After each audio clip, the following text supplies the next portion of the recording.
मतलब जितना प्रश्न मैं आज आपको यहां पे करवाऊंगा उसका एक भी प्रश्न आपको इग्नोर नहीं करना है। हर एक प्रश्न को आपको बार बार पढ़ना है, जब तक समझ ना आ जाए तब तक पढ़ना है, क्योंकि यहीं से प्रश्न आपके एग्जाम में एग्जैक्टली पूछे जाएंगे। समझ में आ गई बात? ठीक है। सबसे पहले तो आपका एक प्रश्न आता है कि बाल विकास का अर्थ और परिभाषा क्या होता है। बाल विकास का अर्थ और परिभाषा आपसे पूछा जाता है, तो जो परिभाषा हम लेकर के आए हैं ना, ये परिभाषा सबसे बढ़िया परिभाषा है। क्रो एंड क्रो यानी कि कौवा और कौवा, ये क्रो एंड क्रो एक बड़े बेहतरीन मनोवैज्ञानिक हुए हैं। आप इनको पढ़ रहे हो, इनको आप हर सेमेस्टर में क्रो एंड क्रो की कुछ ना कुछ परिभाषा आपको देखने को मिलेगी। और जब आप यूपी टेट, सी टेट, जब ये सब चीजें करोगे, सुपर टेट करोगे, वहां पर भी क्रो और क्रो के बार बार आप सुनने को आप इन्हें पाओगे। बहुत ध्यान सुनना। तो अगर आपके एग्जाम में ये प्रश्न आता है कि बाल विकास का अर्थ एवं परिभाषा लिखिए, 1 नंबर का ये प्रश्न आपके एग्जाम में आएगा, तो आपको लिखना है कि क्रो एंड क्रो के अनुसार बाल मनोविज्ञान वह वैज्ञानिक अध्ययन है जो व्यक्ति के विकास का अध्ययन गर्भकाल के प्रारंभ से किशोरावस्था की प्रारंभिक अवस्था तक करता है। इससे बेस्ट परिभाषा आपको नहीं मिल सकती। मेरी बात को ध्यान से सुनिएगा। अगर आपसे कहा जाए कि बाल विकास का अर्थ एवं परिभाषा बताइए, यानी कि आपको बताना है बाल विकास की परिभाषा, बाल विकास की परिभाषा बताओ, तो आपको परिभाषा एग्जाम में लिखना है कि क्रो एंड क्रो के अनुसार बाल मनोविज्ञान वह वैज्ञानिक अध्ययन है जो व्यक्ति के विकास का अध्ययन, मतलब देखो बाल मनोविज्ञान का मतलब, सॉरी, बाल विकास का मतलब क्या होता है कि जब माताएं गर्भ धारण करती हैं उस दिन से लेकर के किशोरावस्था के प्रारंभ तक अगर हम उस बच्चे की वृद्धि और विकास का अध्ययन करते हैं कि ठीक है भाई, आज बच्चा 3 साल का है, बच्चे का इतना वजन है, बच्चे की हाइट इतनी हो गई है, यानी सीधा सीधा बाल विकास की परिभाषा क्रो एंड क्रो ने बताया कि बाल मनोविज्ञान वह वैज्ञानिक अध्ययन है जो व्यक्ति के विकास का अध्ययन गर्भकाल के प्रारंभ से किशोरावस्था की प्रारंभिक अवस्था तक करता है। इतनी बात पहले आप मुझे बताओ, अगर ये परिभाषा आएगी, और ये परिभाषा आने की चांसेस 100% है, यानी कि मोस्ट इंपॉर्टेंट है, ये प्रश्न आपके एग्जाम में आ सकता है कि बाल विकास की परिभाषा बताइए। तो बाल विकास की परिभाषा होती है कि बाल मनोविज्ञान वह मनोवैज्ञानिक अध्ययन है जो व्यक्ति के विकास का अध्ययन गर्भाकाल के प्रारंभ से किशोरा अवस्था की प्रारंभिक अवस्था तक करता है। अब एक बार मुझे बताइए, क्या आपको यह समझ में आ गया कि नहीं समझ में आ गया? बिल्कुल बिल्कुल, स्क्रीनशॉट लेते हुए चलिएगा। जैसे पीडीएफ कभी लेट मिलती है तो स्क्रीनशॉट लेते चलिए, ज्यादा स्क्रीनशॉट नहीं लेना, ज्यादा एक 30-40 स्क्रीनशॉट आपको लेना पड़ेगा। 30-40 स्लाइड है, उनको ध्यान से स्क्रीनशॉट लेते चलिए, मजा आएगा आपको। ठीक है, तो बाल विकास की परिभाषा मेरे हिसाब से क्लियर हो गई। ठीक है, उसके बाद ये एक प्रश्न है जो आपके एग्जाम में 2 नंबर का पूछा जाता है, और ये प्रश्न बहुत ज्यादा इंपॉर्टेंट है। शायद ये अभी पिछले 2 साल ये लगातार ये प्रश्न पूछा गया है, और क्वेश्चन ये पूछा गया था कि बाल विकास के सिद्धांतों का शैक्षिक महत्व क्या होता है। मतलब जो बाल विकास के सिद्धांत हुए हैं उनका हमारे शिक्षा के क्षेत्र में क्या वैल्यू है, उसकी जो भी सिद्धांत में बाल विकास का मिलता है उसका क्या महत्व है। तो ये बहुत इंपॉर्टेंट है। और एक चीज आप और देखिएगा, अभी आप जाओ कोई सीरीज उठा लो, कोई बुक उठा लो, या कुछ भी उठा लो, हर जगह पर आपको यह प्रश्न मिल जाएगा, लेकिन उत्तर सबका डिफरेंट होगा। और जब कभी भी आप तुलना करोगे तो मेरा वाला जो उत्तर होगा, जो मैं परीक्षा वीर पे करा रहा हूं, वो आपको सबसे सिंपल उत्तर लगेंगे। मतलब बच्चा अगर एक बार उनको 2 बार पढ़ लेगा तो वो कभी भूलेगा ही नहीं, 2 बार अगर पढ़ लिया। और यही चीज अगर आप किसी सीरीज से, किसी गाइड से, किसी बुक से अगर आप पढ़ते हो तो वहां पर इतना घुमा के उत्तर दिया जाता है ना कि बच्चे एकदम समझ ही नहीं पाते हैं कि इसमें लिखना क्या है। लेकिन मैं आपको जितने पॉइंट लिखवा रहा हूं उससे ज्यादा आपको नहीं लिखना है। इन्होंने कहा, प्रश्न पूछा कि बाल विकास के सिद्धांतों का शैक्षिक महत्व बताइए, कि जो बाल विकास होते हैं इनके सिद्धांत का शैक्षिक महत्व क्या होता है। सुनना ध्यान से। तो बालक की विकास की अवस्थाओं का अध्ययन होता है। मतलब बाल विकास के सिद्धांत से पहला महत्व क्या है, या पहली आवश्यकता क्या होती है कि इनसे हम लोग बच्चों के विकास की अवस्थाओं का अध्ययन करते हैं, कि बच्चा किस अवस्था में है, उसे किस तरीके से पढ़ाना चाहिए, उस बच्चे की क्या कमजोरी है, इन सब के बारे में यहां पे बताया जाता है। तो बाल विकास के सिद्धांतों का शैक्षिक महत्व पहला है कि बालक की विकास की अवस्थाओं का इसमें अध्ययन होता है। दूसरा क्या है, बालकों के व्यक्तित्व में अंतर कर पाएंगे। बाल विकास के सिद्धांत से हम बालकों के व्यक्तित्व में अंतर कर पाएंगे। जैसे हमारे क्लास में 20 बच्चे पढ़ रहे हैं, तो हम उन 20 बच्चों के बीच में अंतर कर पाऊंगा कि टोनी का स्वभाव ऐसा है, मोनी का स्वभाव ऐसा है, राजेश का स्वभाव ऐसा है, इनका व्यक्तित्व ऐसा है। यानी कि हम उन सभी के व्यक्तित्व में क्या कर पाएंगे, अंतर कर पाएंगे। बालकों के वंशानुक्रम का हम अध्ययन कर पाएंगे। भाई बाल विकास के द्वारा हम क्या करते हैं, हम ये अंतर कर पाएंगे कि भाई इनके जो मम्मी पापा थे वो इस लेवल के पढ़े हैं, इनका बैकग्राउंड ऐसा है, इनका फैमिली बैकग्राउंड ऐसा है, ठीक है, इनके घर में पढ़े लिखे लोग थे, इनके घर में जो है कुछ अच्छे लोग नहीं थे, मम्मी पापा पढ़े लिखे नहीं है, तो कहीं ना कहीं हम उनके वंशानुक्रम का भी अध्ययन कर पाएंगे। उसके साथ साथ बालकों की विशिष्ट योग्यताओं का, याद रखिएगा, बालकों की विशिष्ट योग्यताओं का हम अध्ययन कर पाएंगे कि भाई हमारे क्लास में अगर 20 बच्चे हैं तो हर बच्चों में कौन कौन सी योग्यता है, हम उस योग्यता का बहुत अच्छे तरीके से अध्ययन कर पाएंगे। बालकों की रुचियों, आवश्यकताओं, ठीक है, बालकों की रुचियों, आवश्यकताओं, मूल प्रवृत्तियों का हम अध्ययन कर पाएंगे। तो अगर ये प्रश्न आपके एग्जाम में इस बार आता है कि बाल विकास के सिद्धांतों का शैक्षिक महत्व बताइए, तो आप बिल्कुल सेम यही आंसर लिखेंगे। अच्छा, अगर हो सकता है आपके एग्जाम में महत्व की जगह पर आवश्यकता अगर आ जाए, ठीक है, मान लीजिए आपसे ये प्रश्न पूछ लिया जाए कि बाल विकास के सिद्धांतों का शैक्षिक आवश्यकता क्या होगा, तब भी आपको सेम आंसर ही लिखना है। ये ना सोचना कि सीओम सर ने महत्व पढ़ाया है, आवश्यकता नहीं पढ़ाया है, तो हम वहां पे क्या लिखें। वो आपसे कुछ भी पूछे, बाल विकास के सिद्धांतों का शैक्षिक आवश्यकता, महत्व या विशेषता ही पूछ लें, मान लीजिए आपसे विशेषता ही पूछ लें, तो कुछ भी आपसे पूछे आपको आंसर सेम लिखना है। तो हमने क्या कहा कि बाल विकास के सिद्धांतों का शैक्षिक महत्व क्या होता है कि बालक की विकास की अवस्थाओं का हम अध्ययन कर पाते हैं, बालकों के व्यक्तित्व में अंतर कर पाते हैं, बालकों के वंशानुक्रम का अध्ययन कर पाते हैं, बालकों की विशिष्ट योग्यताओं का अध्ययन कर पाते हैं, बालकों की रुचियों, आवश्यकताओं और मूल प्रवृत्तियों का हम अध्ययन कर पाते हैं। तो एक बार सभी मेरे प्यारे प्यारे साथी कमेंट करके बता दें कि अगर यह प्रश्न आपके एग्जाम में आता है तो कितने ऐसे बच्चे हमारे हैं प्यारे प्यारे साथी जो इसका बिल्कुल सही आंसर बता पाएंगे। एक बार सभी हां या ना में जवाब दे दीजिए जी। 9 बजे है डेली आपकी मैराथन की क्लास, सुबह 9 बजे चलेगी। 9 बजे उसका रीजन ये है कि अगर हम 9 बजे पढ़ेंगे तो मैराथन में भाई टाइम भी लगेगा, बड़ी क्लासेस चलेंगी इसमें तो थोड़ा टाइम भी लगेगा। और दरअसल पता है कि मैं दो मैराथन इस टाइम करा रहा हूं, फर्स्ट की भी और थर्ड की भी। तो अगर मैं 11 बजे से कराता तो फिर ये क्लास आपकी लेट खत्म होती, फिर तुरंत जो है आपकी फिर थर्ड की भी मैराथन हो जाती, तो फिर सारा एक में ही मुझे दोनों मैराथन है, तो कहीं ना कहीं मैं भी बहुत ज्यादा परेशान हो जाऊंगा। तो इस वजह से आपकी मैराथन 9 बजे चलेगी और थर्ड वाली की मैराथन 5 बजे चलेगी, ठीक है। चलिए देखो बेटा, जो भी मैं पढ़ाऊंगा ना, जितने भी आंसर दूंगा स्क्रीनशॉट लेते जाना, इससे बेस्ट आंसर आपको कहीं मिल नहीं सकते। एकदम छोटे छोटे आंसर जिनको पढ़ो फटाक से खत्म हो जाए, ठीक है। चलिए अब आते हैं हम लोग इसकी तीसरी स्लाइड पे, और तीसरी स्लाइड क्या कहता है, अब बताना मुझे इसका आंसर। बाल विकास का महत्व लिखिए, बाल विकास का महत्व लिखिए, बताइए बाल विकास का महत्व क्या होता है। चलिए अब मुझे आंसर इसका बताइए कि सर 10 बजे करा दूं। आशीष जी भैया सबके सुविधा अनुसार नहीं हो सकता बच्चा। देखो अगर आप 10 बजे चाहते हो तो आप 1 घंटा लेट ज्वाइन कर लेना, थोड़ा सा अगर जो है किसी काम में आप बिजी हो तो बाद में आप उसको पढ़ लेना। अब भाई देखो जब रिकॉर्डेड क्लास मिल जाएगी तो आप अपने टाइम अनुसार देख सकते हैं।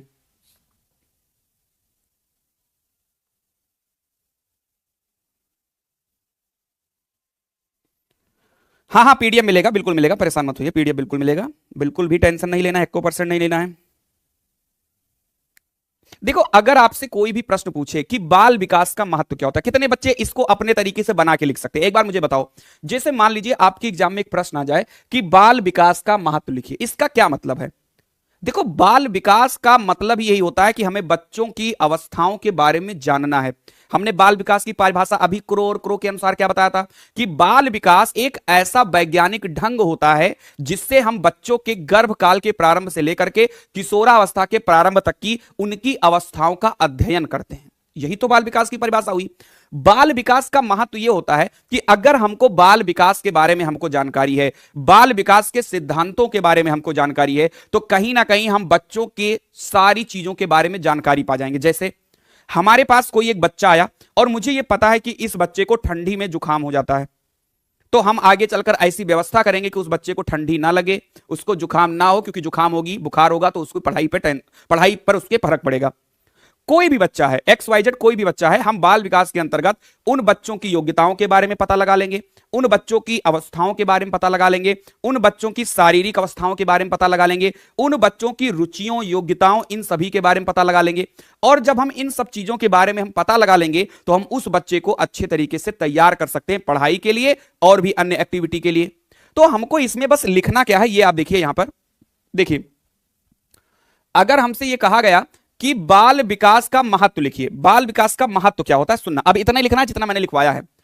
यदि आप बच्चे का सर्वांगीण विकास, सर्वांगीण का मतलब होता है कि बच्चे का शारीरिक विकास भी करना, मानसिक विकास भी करना और उसका जो है सामाजिक विकास भी करना, नैतिक विकास भी करना। सर्वांगीण विकास का मतलब होता है उसके सारे अंगों का विकास हो जाना। सर्वांग, सर्वांग का मतलब होता है सभी, सर्व माने सभी, अंग माने अंग, यानी बच्चे के अगर हम सभी अंगों का विकास करते हैं तो उसे हम सर्वांगीण विकास कहते हैं। सभी अंगों का मतलब हो गया कि हम उसका शारीरिक विकास भी करें, हम उनका मानसिक विकास भी करें, हम उनका जो है सामाजिक विकास भी करें, हम उनका जो है नैतिक विकास भी करें। हर एक प्रकार के अगर आप बच्चों का विकास चाहते हो, सुनना, यदि आप बच्चे का सर्वांगीण विकास उचित तरीके से करना चाहते हैं तो आपको बच्चों को जानना और समझना होगा। एक सफल शिक्षक के रूप में बच्चे का सर्वांगीण विकास तभी कर सकते हैं जब आप बच्चे की आयु, उनका मानसिक स्तर, अभिवृत्ति विकास के साथ होने वाले परिवर्तनों से परिचित होंगे। इसलिए बाल विकास बहुत ज्यादा महत्वपूर्ण होता है। ये सारे प्रश्न, जितने भी प्रश्न मैं आज लेकर के आया हूं, मैं बिल्कुल कहता हूं, और मैं माता रानी से भी मैं ये थोड़ा सा उनसे मैं रिक्वेस्ट भी करूंगा कि आज के ही मैराथन से सारे सवाल आपके एग्जाम में आ जाएं। और पिछली बार भी यही हुआ था जब मैंने डीएलएड फर्स्ट सेमेस्टर का मैंने जब बाल विकास करवाया था, भाई साहब जैसे लगा था ना कि मैंने खुद पेपर सेट किया हो। इतना बढ़िया बच्चों ने पेपर करके आए थे, इतना बढ़िया बच्चे नंबर लेकर के आए थे, और इस बार भी यही होगा। बस एक रिक्वेस्ट है आप लोगों से कि जितनी स्लाइड है आप चाहो इनका स्क्रीनशॉट ले लो या आप इनको पीडीएफ से पढ़ लेना, एक एक प्रश्न आप याद करना और उत्तर कितना हल हुआ है। बाल विकास का महत्व लिखिए। तो यदि आप बच्चे का सर्वांगीण विकास उचित तरीके से करना चाहते हैं तो आपको बच्चों को जानना और समझना होगा। एक सफल शिक्षक के रूप में बच्चे का सर्वांगीण विकास आप तभी कर सकते हैं जब आप बच्चे की आयु, उनका मानसिक स्तर, अभिवृद्धि विकास के साथ साथ होने वाले परिवर्तनों से आप परिचित होंगे। इसीलिए बाल विकास जो है बहुत ज्यादा इंपॉर्टेंट है। पहले बताइए समझ में आ गया कि नहीं समझ में आ गया, एक बार बताइए। मनीषा सब करवाऊंगा बेटा, परेशान मत होना, एमसीक्यू भी करवाऊंगा, सब करवाऊंगा। एमसीक्यू का हम एक अलग मैराथन लाएंगे जिसमें हम लोग केवल एमसीक्यू ही पढ़ेंगे। आज हम लोग प्रश्न लेकर के आए हैं अति लघु उत्तरीय वाले और लघु उत्तरीय वाले। एमसीक्यू की मैं एक मैराथन अलग कराऊंगा जिसमें मैं कम से कम 200 प्रश्न करवाऊंगा।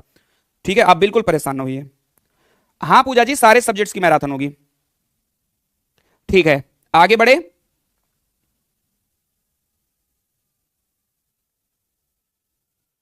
चलिए आगे बढ़े, अगला प्रश्न।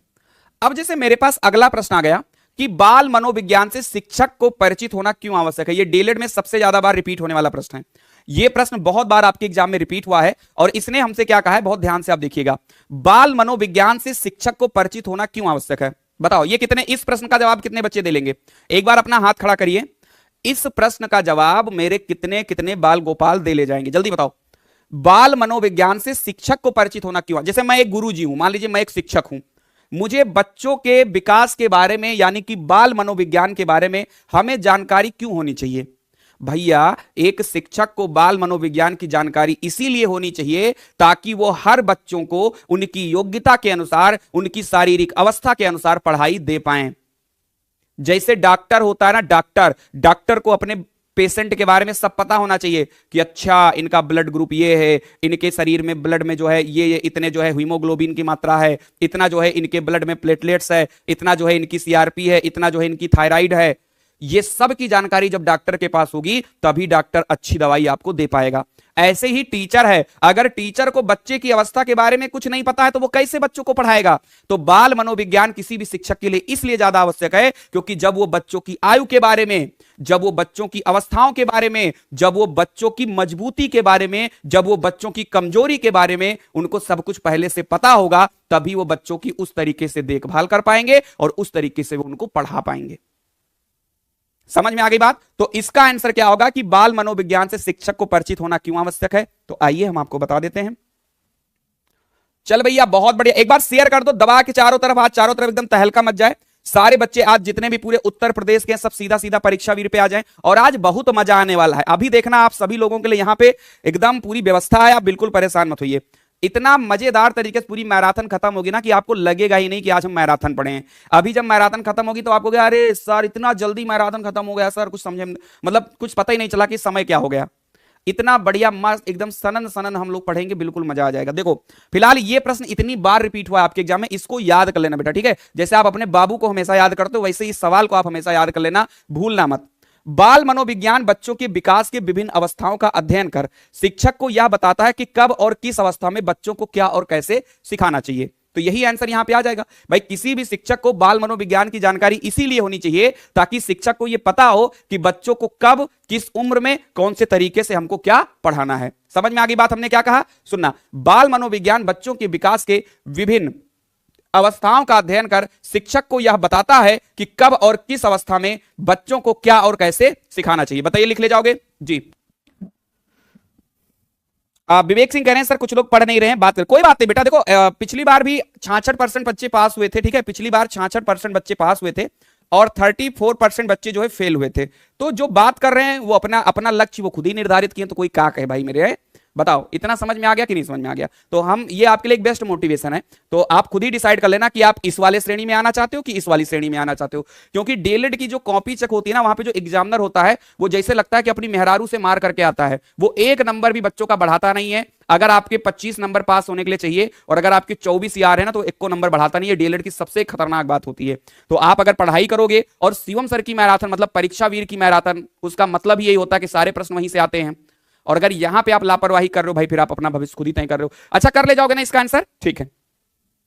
अगला, बाल विकास की अवस्थाएं। अब हमको एक बात बताओ, बाल विकास की अवस्थाएं अगर आपके एग्जाम में आ जाए कि बाल विकास की कितनी अवस्थाएं होती हैं, चलो कमेंट करके बताओ बाल विकास की कितनी अवस्थाएं होती हैं।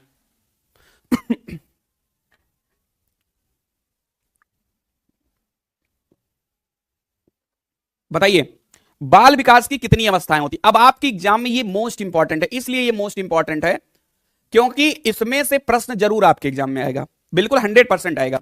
या तो आपसे एमसीक्यू में पूछा जाएगा कि बाल विकास की कितनी अवस्थाएं होती हैं, और या तो आपसे अति लघु उत्तरीय में पूछा जाएगा कि बाल विकास की कितनी अवस्थाएं होती हैं। तो या तो एमसीक्यू या तो अति लघु उत्तरीय, दो में से एक जगह आएगा। बाल विकास की कितनी अवस्थाएं हैं? तो बाल विकास की मुख्य रूप से 3 अवस्थाएं होती हैं, और इन तीनों अवस्थाओं के नाम क्या हैं? शैशवावस्था, बाल्यावस्था और किशोरावस्था। अब ये शैशवावस्था का समय कहां से कहां तक होता है? जन्म से 5 साल या 6 साल, जो भी आप लिखना चाहोगे लिख देना, कोई दिक्कत नहीं है। अगर अति लघु उत्तरीय में आएगा तो आप लिख देना जन्म से 5 साल या जन्म से 6 साल, दोनों लिख देना। अगर ये अति लघु उत्तरीय में आएगा तो जाहिर सी बात है एक ही ऑप्शन में रहेगा, या तो जन्म से 5 साल ऑप्शन में रहेगा या तो जन्म से 6 साल ऑप्शन में रहेगा। दूसरा हमारा होता है बाल्यावस्था, बाल्यावस्था 6 से 12 साल होता है, और किशोरावस्था 13 से 18 साल होता है। अब आप बताइए आपको यहां तक समझ में आ गया कि नहीं समझ में आ गया? ठीक है, 13 से 18 क्या 12 से 18 ही कर लो इसको भी, ठीक है। तो शैशवावस्था जन्म से 5 साल या 6 साल होता है, बाल्यावस्था 6 से 12 साल होता है, और किशोरावस्था 12 से 18 साल होता है। पहले हमको बताइए ये स्लाइड अच्छे समझ में आ गया कि नहीं आ गया? आपसे सीधा पूछा जाएगा कि बाल विकास की टोटल कितनी अवस्थाएं होती हैं, तो बाल विकास की टोटल 3 अवस्था होती है, मुख्यतः 3 अवस्था होती है, शैशवावस्था, बाल्यावस्था और किशोरावस्था। शैशवावस्था जन्म से 5 साल या 6 साल होता है, बाल्यावस्था 6 से 12 साल होता है, और किशोरावस्था 12 से 18 साल होता है। अब आप बताइए यहां तक सबको समझ में आ गया? जी भाई जी, धीरे धीरे बोल कोई सुन ना ले। अरे भैया हमारा, अरे मोरे भैया, अरे बिल्कुल परेशान हो। अभी आप लोगों को ना हर 2 घंटे पे आपको चाय, समोसा, नमकीन, पकौड़ी, पिज्जा, बर्गर, चाउमीन, मैगी, इन सबसे होने वाले नुकसान के बारे में भी आपको बताया जाएगा हर 2 घंटे के बाद में, ठीक है। चलिए आगे बढ़ते हैं, आते हैं अपने अगले प्रश्न पे। ये एक प्रश्न है जो कि बहुत ही ज्यादा इंपॉर्टेंट है। ये जो प्रश्न, अच्छा देखो, इन तीनों में से एक प्रश्न आपके एग्जाम में आएगा, शैशवावस्था की विशेषता, बाल्यावस्था की विशेषता और किशोरावस्था की विशेषता। इन तीनों में से एक आपके एग्जाम में पूछा जाएगा। तो इनको मैं पढ़ा रहा हूं बहुत ही अच्छे तरीके से, आप इनको देखते हुए चलिएगा, ठीक है। इन तीनों में से एक आएगा, या तो आपके एग्जाम में शैशवावस्था की विशेषता पूछेगा, या तो बाल्यावस्था की, या तो किशोरावस्था की। अब इन तीनों को बहुत ध्यान से पढ़ना, बहुत अच्छे से स्क्रीनशॉट लेते चलना। देखना, शैशवावस्था में जो बच्चा होता है बेटा, आपको पता है कि जन्म से 5 साल, जन्म से 5 या 6 साल, ठीक है, यही इनकी अवस्था होती है। अब एक बात बताओ, जो शैशवावस्था में बच्चा है, मान लो कोई बच्चा 3 साल का है, भाई 3 साल का तब भी तो उसे हम लोग शैशवावस्था में बोलेंगे। 3 साल का बच्चा बताओ क्या कर लेगा भाई मेरे? सबसे पहली बात तो ये होता है कि शैशवावस्था वाले जो बच्चे होते हैं ना, ये दूसरों पर निर्भर होते हैं। इनको तुम खाना खिलाओगे तभी ये खाना खाएंगे, इनको तुम पानी पिलाओगे तभी ये पानी पिएंगे, इनको जब आप नहलाओगे तभी ये नहाएंगे, इनको जब आप कपड़ा पहनाओगे तभी ये कपड़ा पहनेंगे। मतलब सबसे पहली चीज तो ये होता है कि ये दूसरों पर निर्भर होते हैं, पराश्रित होते हैं, ये दूसरों पर निर्भर होते हैं। सबसे पहली विशेषता शैशवावस्था की यही होती है। और दूसरी होता है ना कि ये आत्म प्रेमी होते हैं, केवल अपने आप से प्रेम करते हैं, इन्हें दूसरे से कोई मतलब नहीं होता है। अगर ये अपने हाथ में खिलौना लिए है ना, तो तुम चाहे जितना कर दो, अरे मेरा बच्चा मैं तुम्हारी बुआ हूं, लेकिन उनको पता है कि हमें तुमको खिलौना नहीं देना है। अगर एक चॉकलेट वो लिए हो, तुम कितना कर दो, अले ले ले मेरा भैया लाओ मुझे दे दो, नहीं देगा वो तुमको। क्यों? क्योंकि इस अवस्था की विशेषता ही यही होती है कि बच्चे आत्म प्रेम करते हैं, अपने आप ही अपना पूरा सामान रखते हैं, किसी और को नहीं देते हैं। ठीक है, चलिए। तो शैशव अवस्था में बच्चों का मानसिक विकास बहुत तेजी से होता है। ये एक बहुत इंपॉर्टेंट पॉइंट है। ये यूपी टेटवट में पूछा जाएगा कि किस अवस्था में सबसे तेज मानसिक विकास होता है और किस अवस्था में सबसे तेज शारीरिक विकास होता है। ये दोनों चीज आपकी शैशवावस्था में पाया जाएगा। आप एक बात बताओ, जब बच्चा पैदा होता है ना तो इतना बड़ा सा होता है, इतना बड़ा सा होता है, और जब बच्चे की बारहवीं वगैरह होती है ना, हम लोगों के यहाँ पे बारहवीं वगैरह होती है, तब तक वो बच्चा इतना बड़ा हो जाता है, मतलब देखते देखते इतना बड़ा। और जब वो बच्चा 1 साल का होता है तो इतना बड़ा हो जाता है, और 5 साल के अंदर तो इतना बड़ा हो जाएगा, इतना बड़े के अंदर हो जाएगा 5 साल के अंदर। मतलब शैशवा अवस्था में बच्चों का शारीरिक विकास और मानसिक विकास दोनों बहुत तेज होता है। इस विशेषता को ध्यान रखिएगा। दूसरा, इस अवस्था में बच्चों को जो कुछ भी सिखाया जाता है वो बहुत तेजी से सीखते हैं। क्या मैंने बताया कि इस अवस्था में जो बच्चे होते हैं उनका मानसिक विकास इतना तेज होता है ना कि उन्हें तुम कुछ भी सिखा दोगे ना, फटाक से वो सीख जाएंगे। समझ में आ गई बात? जैसे होता है ना कि जैसे मम्मी, हम लोग जब मामा के यहां जाते हैं, जब हम लोग छोटे रहे, तो मम्मी हमसे कहें कि बेटा मामी कुछ पैसा वैसा देंगी चलते वक्त तो लेना नहीं, कहती हैं कि नहीं कहती हैं, तो हम लोग सीख जाते हैं कि अच्छा ठीक है हमको नहीं लेना है। लेकिन हम लोग सातिर भी तो रहते हैं, आत्म प्रेम की तो भावना भी तो रहती है इसी में भाई। इसी में ये भी सिखाया गया कि नहीं लेना पैसा, लेकिन आत्म प्रेम की भावना, हमें मम्मी के प्रेम से क्या मतलब है हमको। हम कहेंगे कि चलो भाई मम्मी के भी मान को रखेंगे, अरे नहीं नहीं मामी पैसा क्या जरूरत है, मामी पैसा वैसा कोई जरूरत नहीं है, मतलब इशारा भी करके यही रख दो, ठीक है, मतलब मना भी कर देंगे और आत्म प्रेम की भावना भी हमारे अंदर रहेगी, तो मना भी कर देंगे और पैसा भी ले लेंगे। समझ में आ गई बात? तो ये चीज भी होता है। तो हम लोग जब शैशवावस्था में रहते थे तो ऐसे तो होता था। चलिए, इस अवस्था में बच्चों में जिज्ञासा बहुत अच्छी। जिज्ञासा का मतलब होता है जानने की इच्छा। जिज्ञासा का मतलब होता है जानने की इच्छा, याद रखना। जिज्ञासा का मतलब होता है जानने की इच्छा। जैसे एक बात बताओ, जैसे मान लो अभी अभी मान लो तुम रील बना रही हो, सुनो ध्यान से। अभी तुमने एक कैमरा बढ़िया ट्राइपॉड पे लगाया और आप डांस कर रहे हो, वहां पे हैं सैयारा मूवी पे तुम डांस करके रोए जा रहे हो। अब पता लगे 3-4 साल का बच्चा पीछे से आया, अरे दीदी ये क्या कर रही हो तुम? अब वो कहेगा अरे मैं बच्चा रील बना रही हूँ। फिर वो कहेगा अच्छा तो रील काहे बना रही हो?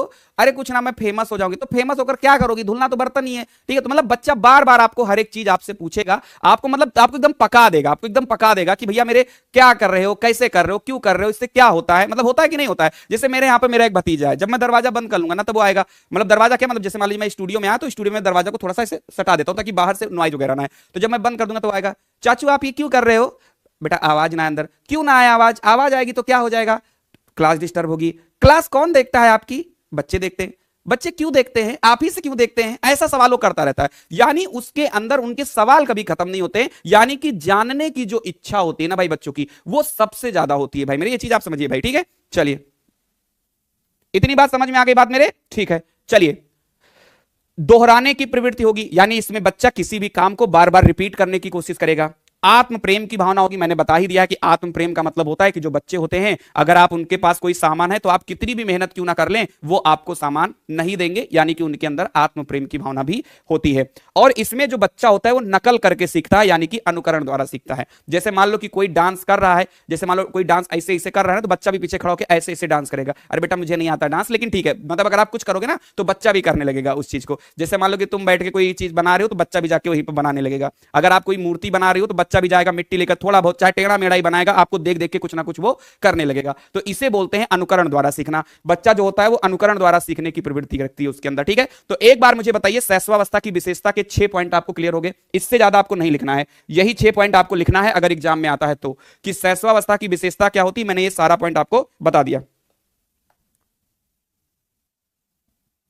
चलिए, इतनी बात पहले आप मुझे बताइए, समझ में आ गया भाई जी? अच्छा, इनमें दिमाग खाने की प्रवृत्ति है, काम ना यार दिमाग खाने की प्रवृत्ति होती है। चलिए आगे भी बात समझ में? ठीक है, आगे बढ़ते हैं। इसी के साथ साथ जो दूसरा आपका है बाल्यावस्था की विशेषता, भैया मैंने शैशवावस्था आपको बता दिया। अगला प्रश्न यहां पे आ जाता है कि बाल्यावस्था की विशेषता। अब बच्चे बाल्यावस्था में उनका, अब बच्चा थोड़ा बड़ा हो गया। अब बच्चा क्या हो गया? अब सुनना ध्यान से, पहले मेरी बात को समझना, अभी समझ में आ जाएगा। अब बच्चा कितने साल का हो गया? 6 से 12 साल का हो गया। यानी अब बच्चा थोड़ा बड़ा हो गया, अब वो स्कूल जाना शुरू करेगा, स्कूल जाएगा। अब वो जब बच्चा स्कूल जाएगा ना, तो स्कूल जाएगा तो वो मिट्टी में, वहां पे पहले तो दोस्त बनाएगा, ध्यान सुनिएगा, वहां पर वो बहुत सारे दोस्त बनाएगा, ठीक है। वो दोस्त के प्रति बहुत ज्यादा वफादार रहेगा, याद रखिएगा।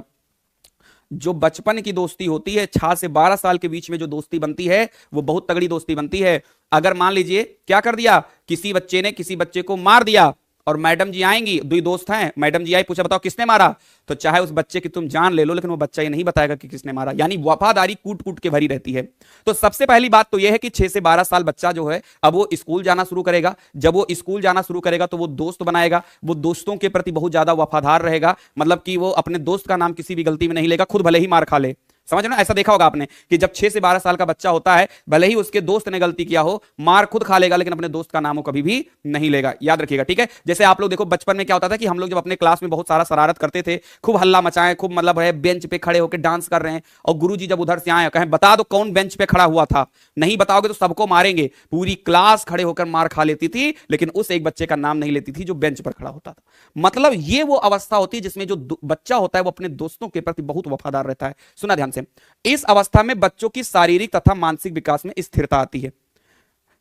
शैशवावस्था में क्या था कि शारीरिक विकास और मानसिक विकास बहुत तेजी से हुआ था, लेकिन जैसे ही वो बाल्यावस्था में आया उसका शारीरिक विकास और मानसिक विकास क्या हो गया, स्थिर हो गया। बाल्यावस्था में बालक काल्पनिक जगत से निकलकर वास्तविक जगत में विचरण करने लगता है।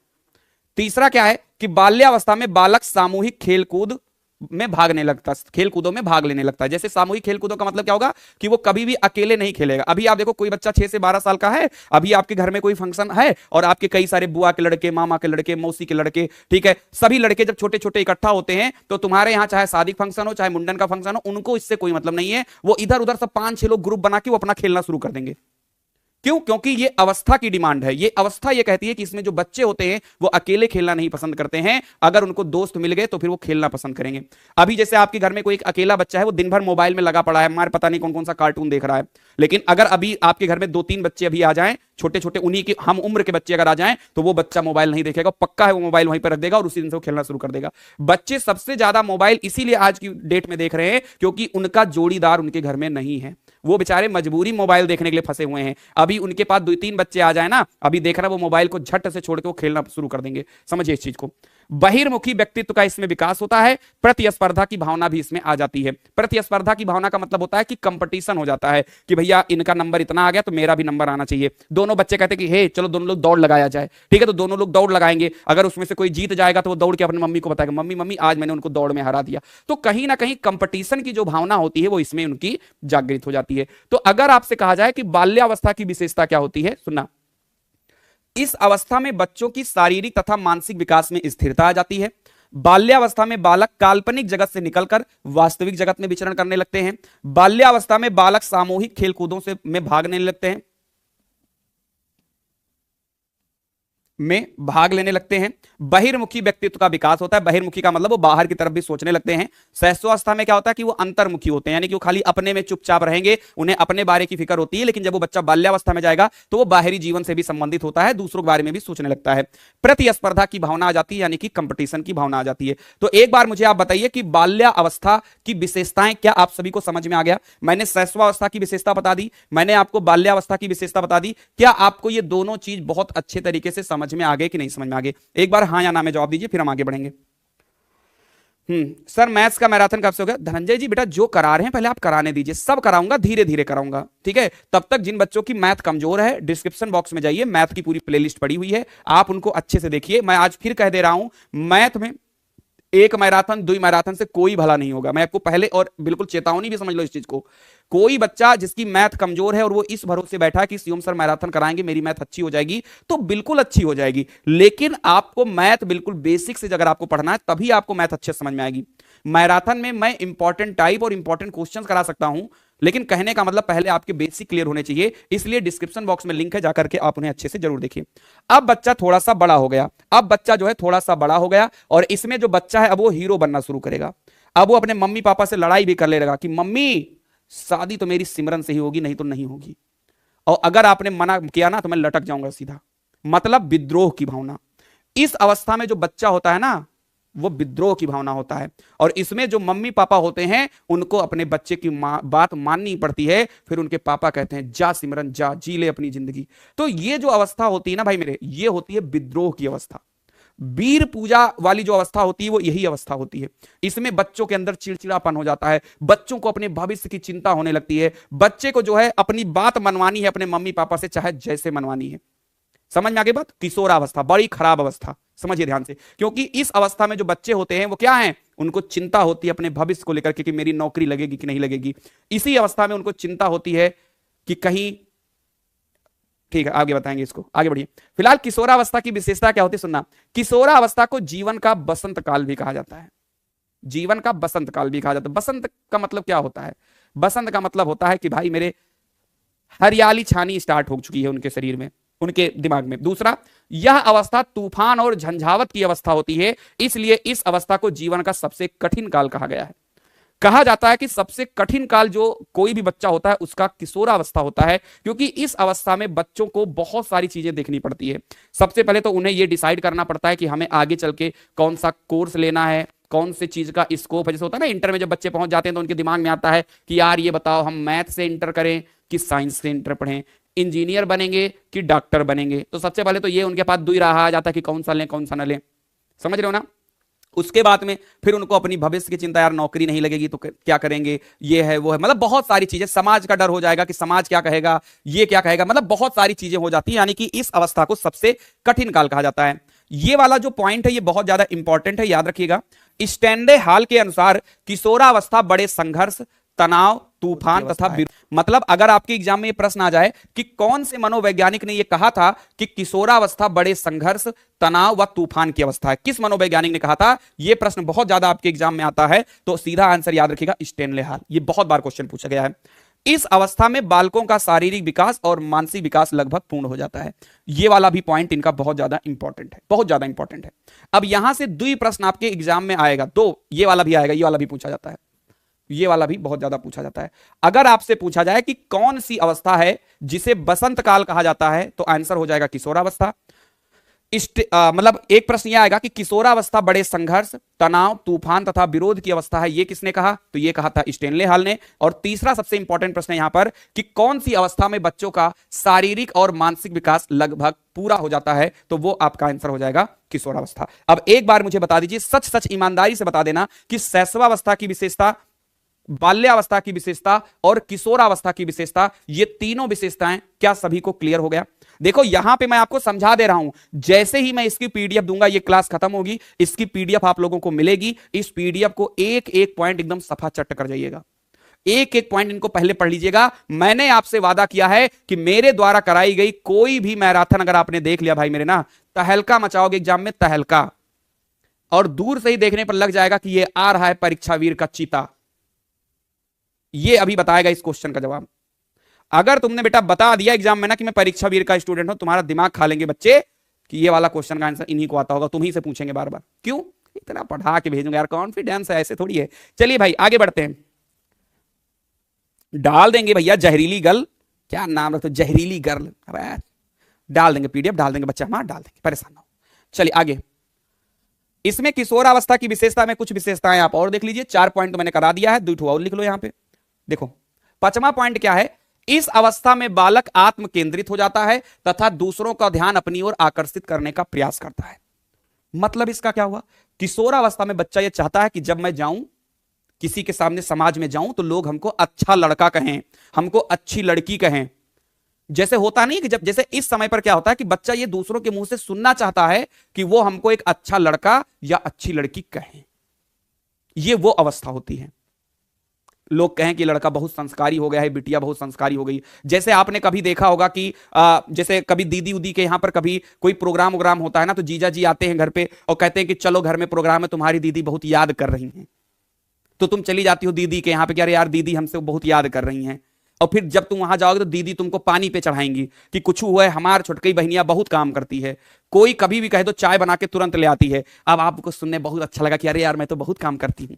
अब दीदी ने थोड़ा सा भी कहा कि थोड़ा चाय पीने का मन है, तुम झपट के चली गई चाय बनाने के लिए। समझ नहीं पाई कि तुमको खाली पानी पे चढ़ाया गया था। तुरंत कहें कि बिट्टी हमारे जौन ही, अगर कोई हमारे घर में आ जाए बिना चाय पियाए नहीं जाने देती हैं। अब उसी दिन से भैया आप जितना दिन दीदी के यहां रहोगी, सारा चाय का जिम्मेदारी तुम अपने ऊपर ले लोगी कि दीदी तुम आराम करो, कोई आएगा चाय मैं बनाऊंगी। तो आपको पानी पे चढ़ा दिया। फिर किसी दिन जैसे लगा कि तुम्हारे काम में थोड़ी कमी होने लगी, दीदी ने एक और बम फोड़ा आपके ऊपर कि कुछ भी हो, बिट्टी से नीक आज तक कोई बर्तन धुल नहीं पाया, अब बिट्टी लगी पड़ी है। जो ख्वाबों ख्यालों में सोचा नहीं था। अब उसमें एकदम से बर्तन धुल रही हैं, फिर उसके बाद कह दिया अरे भाई कपड़ा तो मिट्टी। बेटा अगर तुम किसी भी रिलेशन में गए हो और तुमको पानी पे चढ़ाया जा रहा है भाई, मेरे पर समझ जाना, तुमसे काम करवाने के लिए चीजें किया जा रहा है बच्चा, समझ में आ गई भाई। चलिए आगे बढ़ते हैं। तो फिलहाल इस अवस्था में जो बालक होता है वो आत्म केंद्रित हो जाता है, वो लोगों को अपनी ओर आकर्षित करने की कोशिश करता है कि भाई मुझे कोई अच्छा कहे, कोई हमें अच्छी कहे। समझ में आ गई बात की नहीं समझ में आ गई भाई मेरे? ठीक है। छठा पॉइंट कहता है कि इस अवस्था में बालकों की काम भावना जागृत हो जाती है तथा लड़के एवं लड़कियों में यौन परिपक्वता भी आने लगती है। ये जो किशोरावस्था होती है जिसी को लोग जवानी कहते हैं, और इसमें लोगों के अंदर काम भावना जागृत हो जाती है, लड़के लड़कियों के प्रति आकर्षित हो जाएंगे, लड़कियां लड़कों के प्रति आकर्षित हो जाएंगे। तो यह किशोरावस्था की डिमांड होती है, ये इस अवस्था की विशेषता होती है। इस अवस्था में किशोरों में वीर पूजा की प्रवृत्ति का विकास होता है। ये वाला पॉइंट थोड़ा सा इंपॉर्टेंट है, इसे याद कर लेना, यूपी टेट वगैरह में भी ये प्रश्न जो है आपसे पूछा जाएगा। वीर पूजा की प्रवृत्ति का मतलब क्या होता है भाई मेरे? वीर पूजा का मतलब होता है कि इसमें लोग अपना एक आइडियल चुन लेते हैं। आइडियल का मतलब होता है जैसे मान लीजिए कोई विराट कोहली का फैन हो जाता है, कोई सचिन तेंदुलकर का फैन हो गया, कोई धोनी का फैन हो गया, कोई रोहित शर्मा का फैन हो गया, कोई जो है किसी हीरो का फैन हो गया, कोई एक्टर का फैन हो गया, कोई एक्ट्रेस का फैन हो गया, कोई अपने टीचर का ही फैन हो गया। भाई जाहिर सी बात है सभी का अपना अपना एक आइडियल होता है। कुछ बच्चों ने, हो सकता है एक आधे बच्चों ने हमें अपने तरीके, मतलब मेरे तरीके से टीचर बनने का सपना पाल लिया हो कि मैं भी सीएम सर के जैसे बनूंगा आगे टीचर, या हो सकता है मैंने भी किसी को अपना आइडियल माना होगा। तो सभी बच्चे अपना अपना एक आइडियल मान लेते हैं और अपने जो रूम होता है उस रूम में अपने आइडियल की एक फोटो लगा देते हैं। जैसे कि मैं भी अपने रूम में अपने आइडियल का फोटो लगा लिया कि भाई मुझे इनके जैसा ही मेहनत करना है, भले ही मैं इनके जैसा ना बन पाऊं लेकिन मेहनत मुझे इन्हीं के जैसे करना है। तो वीर पूजा की जो भावना का विकास होता है वो इसी अवस्था में होता है। इस पॉइंट को याद रखना, यह प्रश्न आएगा कि किस अवस्था में बच्चों में वीर पूजा की प्रवृत्ति का विकास होता है। तो आपका आंसर सीधा सीधा क्या हो जाएगा? आपका आंसर हो जाएगा किशोरावस्था। बताइए इतना समझ में आ गया आपको? जी ऐसा ऐसा आंसर लाऊंगा ना बेटा चटाक से याद हो जाएगा, बस पढ़ते चलो आप। वीर तुम बढ़े चलो, वीर तुम बढ़े चलो। वाह भाई, बताओ मजा आ रहा है कि नहीं आ रहा? 1 घंटा हो गई आपकी क्लास चलते हुए, मजा आया कि नहीं मजा आया? एक बात बताओ, आपको पता नहीं चला होगा 1 घंटा कैसे बीत चुका, और लगभग हम लोगों ने अच्छा खासा चीज कवर भी कर लिया। इतने जितना बच्चों ने 1 घंटा देखा होगा, 2-3 प्रश्न यहां से आ जाएंगे आपके एग्जाम में। जी जल्दी बताओ मजा आया कि नहीं आया? चलिए चलो, मजा नहीं आया तो हमारे पैसे दो, लाओ हमारा पैसा दो, मजा नहीं आया तुमको तो लाओ। अगला, अब ये प्रश्न भाई बहुत ज्यादा इंपॉर्टेंट है। बताओ, ये प्रश्न तो भैया बहुत ही इंपॉर्टेंट, बहुत आया है ये प्रश्न। अच्छा एक चीज देखना बच्चा, मैं किसी किसी प्रश्न पे मैं इंपॉर्टेंट नहीं लिख रहा हूं तो इसका मतलब ये नहीं कि वो इंपॉर्टेंट नहीं है। आज के इस मैराथन में जितने भी क्वेश्चंस हम लेकर के आए हैं सारे के सारे क्या हैं? बहुत ज्यादा इंपॉर्टेंट है भाई।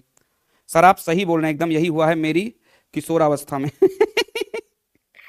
अरे भाई साहब जी, अरे बेटा देखो, अगर मैं कोई यहाँ पे कोई चीज बोल रहा हूं तो लड़कियां उसको मतलब एकदम दिल पे नहीं लेंगे, और मेरे गुरुजी ने हमको आए काहे बोल दिया। बेटा मैं हर एक चीज मजाक के लिए बोलता हूँ, ऐसी बात नहीं है, ठीक है? बाकी उसको सीरियसली मत लिया करो। कोई मतलब ऐसे कर दो, अरे सर ऐसी हिम्मत कैसी हुई, हमसे तो आज तक कोई गिलास नहीं धुलवा पाया, बर्तन धुलने की बात कर दिया आज है, किसकी इतनी हिम्मत जो हमसे गिलास धुलवा ले। तो ये बेटा खाली मजाक के लिए, परेशान मत होना। अच्छा, शैशवावस्था में शिक्षा का स्वरूप कैसा होना चाहिए? देखो शैशवावस्था में जो बच्चे होते हैं वो बहुत छोटे होते हैं, तो हमको जो शिक्षा देनी है ना बच्चा, वो क्या देनी है? बाल केंद्रित शिक्षा देनी है। बाल केंद्रित शिक्षा देनी है मतलब बच्चों की रुचियों के अनुसार हमें शिक्षा देनी है, ठीक है? हमें खेल विधि का बहुत ज्यादा प्रयोग करना है, क्योंकि जो बच्चे होते हैं ना वो बहुत ज्यादा छोटे होते हैं, बहुत ज्यादा छोटे हैं। तो जब बच्चे छोटे हैं तो आप उनको कैसे करो? खेल खेल में आप उनको सिखाओगे, आप उनको जो है ज्यादा से ज्यादा मौका दोगे। बाल केंद्रित शिक्षा, बच्चों से कह दो चलो हम क्या ले आए, पहली वाले कुछ गुटखा ले आए, चलो बेटा बताओ इसमें एक की गिनती किस पे लिखी है? बच्चा जाएगा एक गुटखा उठाएगा, सर एक की गिनती इस पे लिखी। हम कहेंगे बताओ आ से अनार कहां पे है? बच्चा आएगा बोर्ड पर लिखा, सर आ से अनार ये होता है। मतलब बच्चों को हमें ना तो डराना है, ना तो हमें धमकाना है, ना तो हमें मारना है, ना ही हमें कूटना है। हमें बच्चों को बड़े प्यार से खेल खेल में हमें बच्चों को सिखाना है। हमें शैशवावस्था में बच्चों को पढ़ाने के लिए कहीं ना कहीं खेल विधि का प्रयोग हमको करना चाहिए। सुनना, हमसे अगर एग्जाम में पूछा जाता है कि शैशवावस्था में शिक्षा का स्वरूप कैसा होना चाहिए, तो आप सीधा सीधा आप इस चीज को लिखिएगा। देखिए शैशवावस्था में शिक्षा का स्वरूप कैसा होना चाहिए, सुनना। यहां पे इतना यार, यहां से लिखना उत्तर, उत्तर आपका यहां से है भाई, इसमें थोड़ा सा जो है कलर चेंज हो गया है, यहां से उत्तर है आपका। सुनना, यहां से उत्तर है आपका, देखना। शैशवावस्था में बच्चों को बाल केंद्रित शिक्षा देनी चाहिए तथा उनकी रुचि के अनुसार शिक्षा देनी चाहिए। अगर बच्चा कहता कि गुरुजी गुरुजी हमको अंताक्षरी खेलना है तो बच्चों को आप अंताक्षरी खिलाओ। अगर वो कहे गुरुजी हमको खेल खेलना है तो आप उनको खेल खिलाओ। अगर वो कहेगा गुरुजी हमको पहेली खिलाओ तो आप उनको पहेली खिलाओगे। मतलब बच्चों की रुचियों के अनुसार ही आप उनको पढ़ाओगे। ठीक है, समझ में आगे बात। अगर उसने कहा गुरुजी मुझे घोड़े की सवारी करनी है तो गुरुजी को घोड़ा बनना पड़ेगा, वो बच्चे उस पर बैठ के तब्बक तब्बक करेंगे। समझ में आगे बात आपको कि नहीं समझ में आ गया? तो ये चीज आपको याद रखना है। शैशवावस्था में बच्चों को बाल केंद्रित शिक्षा देनी चाहिए तथा उनके रुचि के अनुसार शिक्षा देनी चाहिए। शैशवावस्था में बहुत सारी विधियां जैसे कि किंडरगार्टन विधि, मॉन्टेसरी विधि, इन सब का प्रयोग करके बच्चों को शिक्षा देनी चाहिए। आगे बात समझ में? तो अगर आपके एग्जाम में प्रश्न आता है कि शैशवावस्था में शिक्षा का स्वरूप कैसा होना चाहिए, तो आपको बताना है कि शैशवावस्था में बच्चों को बाल केंद्रित शिक्षा देनी चाहिए तथा उनके रुचि के अनुसार शिक्षा देनी चाहिए। शैशवावस्था में बहुत सारी विधियां जैसे किंडरगार्टन विधि, मॉन्टेसरी विधि, इन सब का प्रयोग करके बच्चों को पढ़ाना चाहिए। तो बताइए इस क्वेश्चन का आंसर आप लोग लिख ले जाएंगे जी। एक बार मुझे जल्दी बताओ, क्या आपको यहां तक समझ में आ गया? जल्दी मुझे आप बताओ, क्या आप लोग ये क्वेश्चन अच्छे से कर ले जाओगे? हाँ या ना में जवाब दो। एनर्जी बनी रहनी चाहिए महाराज, एकदम एनर्जी बनी रहनी चाहिए। अगर आप चाहते हो कि धुआंधार क्लास चले, अब कोई नहीं है टक्कर में, क्यों पड़े हो चक्कर में भाई? बिल्कुल एकदम तहलका मचा दो बच्चा। इतना बढ़िया तरीके से हमको पढ़ना है और पढ़ाना है ना कि हम लोग दुनिया से अलग नजर आए। परीक्षा वीर के टीचर और परीक्षा वीर के स्टूडेंट दुनिया से अलग नजर आए। जब लोग ऐसे हम लोग को भीड़ में खड़ा देखें तो उनको लगे वो आ रहे हैं मेरे करण अर्जुन, वो मेरे परीक्षा वीर के स्टूडेंट आ रहे हैं। चलो आगे बढ़ते हैं। अगला प्रश्न। अब देखो कुछ हम यहां पे आपको एमसीक्यू करा दें ताकि थोड़ा सा आपका टेस्ट बदल जाए। आगे अभी हम आपको और कराएंगे, भी बहुत लंबी क्लास चलेगी, लेकिन कुछ एमसीक्यू हो जाए। इतनी देर से मीठा मीठा पढ़े हो, कुछ नमकीन हो जाए।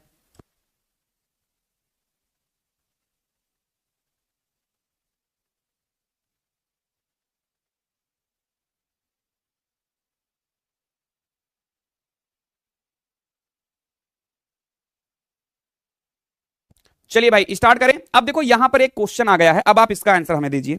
शैशवावस्था सीखने का आदर्श काल है, ये किसने कहा? जी चलिए आंसर बताइए बच्चा।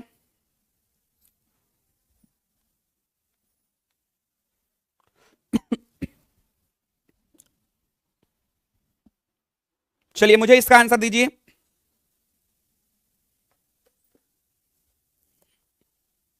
ठीक है, सभी बच्चे यहां पे वैलेंटाइन बताना शुरू कर दिए हैं। बहुत अच्छी बात है भाई, बहुत अच्छी बात है। कितना बढ़िया आंसर आप लोग देते हो, बताओ।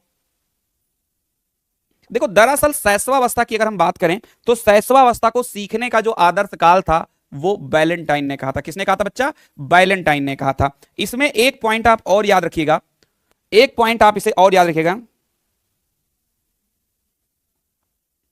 इसमें जो है सिगमंड फ्रायड का याद रखना। सिगमंड फ्रायड ने एक बात कहा था कि मनुष्य को जो कुछ भी बनना होता है, याद रखना, मनुष्य को जो कुछ भी बनना होता है, मनुष्य को जो कुछ भी बनना होता है, मनुष्य को जो कुछ भी बनना होता है, ये सिगमंड फ्रायड का ये जो पॉइंट है ये कई बार आपके यूपी टेट में आ चुका है, इसको याद रखिएगा। सिगमंड फ्रायड ने कहा था कि मनुष्य को जो कुछ भी बनना होता है वह शुरू के 4-5 सालों में बन जाता है, वह शुरू के 4-5 वर्षों में बन जाता है, वर्षों में बन जाता है।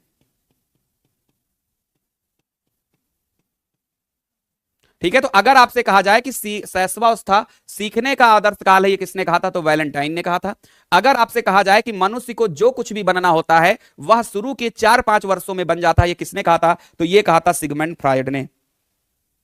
जल्दी से मुझे आप बताओ, इतना समझ में आ गया आपको? जी आ गया भाई समझ में? जी अरे वाह लोकराज जी, बिल्कुल 50 में 50 आएगा। परीक्षा वीर के बच्चों का नहीं आएगा तो किसका आएगा?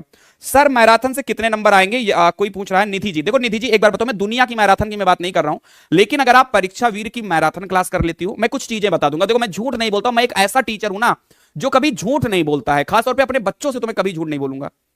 मैं बहुत ईमानदारी से पढ़ाता हूं और बहुत ईमानदारी से मैं एक बात बोलूंगा कि अगर आपने मेरी किसी भी सब्जेक्ट्स की मैराथन देख ली और उसकी कम से कम 5 साल का पेपर देख लिया, 5 साल का पेपर अगर आपने देख लिया, 5 साल का प्रीवियस पेपर देख लिया, कितने का? प्रीवियस पेपर अगर आपने देख लिया, मैं आपको गारंटी देता हूं कि 90% से ज्यादा नंबर आपका आएगा। 90% से ज्यादा आएगा। 100, भले ही तुमने एक भी दिन किताब ना खोली हो, एक भी दिन किताब आपने ना खोली हो, और आप पढ़ाई आज दिनांक 15 तारीख से आप शुरू कर रहे हो, मैं वादा करता हूं कि जितनी मैराथन है मेरी देख लेना, और कम से कम हर सब्जेक्ट के 5-5 साल के प्रीवियस ईयर पेपर देख लेना, 90% नंबर ना आएगा, सेकंड सेमेस्टर में मुझसे पढ़ाई मत करिएगा। खुला चैलेंज है, खुला चैलेंज। सेकंड सेमेस्टर में त्याग दीजिएगा परीक्षा वीर और कह दीजिएगा परीक्षा वीर हाय हाय, लगा देना नारा। लेकिन मुझे पता है कि इससे ज्यादा नंबर आएगा, पहले पढ़ो तो भैया, पढ़ तो लो पहले इतना। चलो आगे, नेक्स्ट। इतना आपको करना पड़ेगा भाई, इतना नहीं करोगे तो फिर भैया फिर तुम जानो तुम्हारा काम जाने। ये लो एक सवाल और आ गया, थोड़ा टेस्ट बदलता रहना चाहिए, इसीलिए हम बीच बीच में एमसीक्यू भी लेकर के आए हैं। आपराधिक प्रवृत्ति का सर्वाधिक विकास कब होता है बताओ?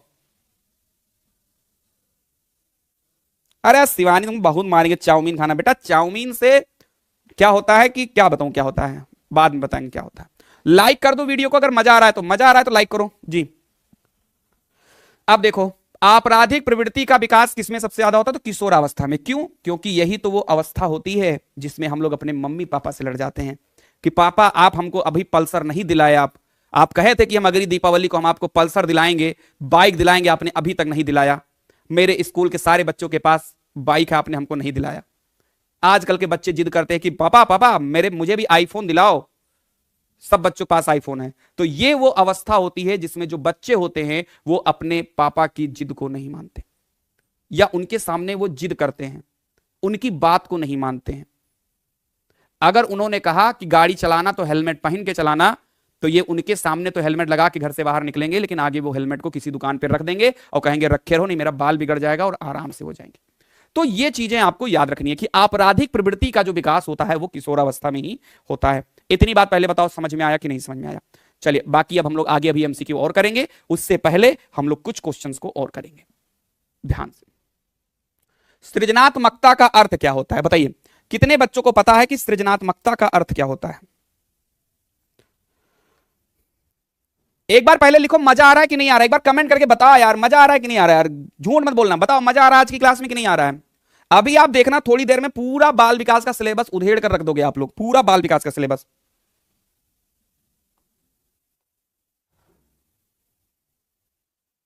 चलिए बताइए, सृजनात्मकता का अर्थ क्या है?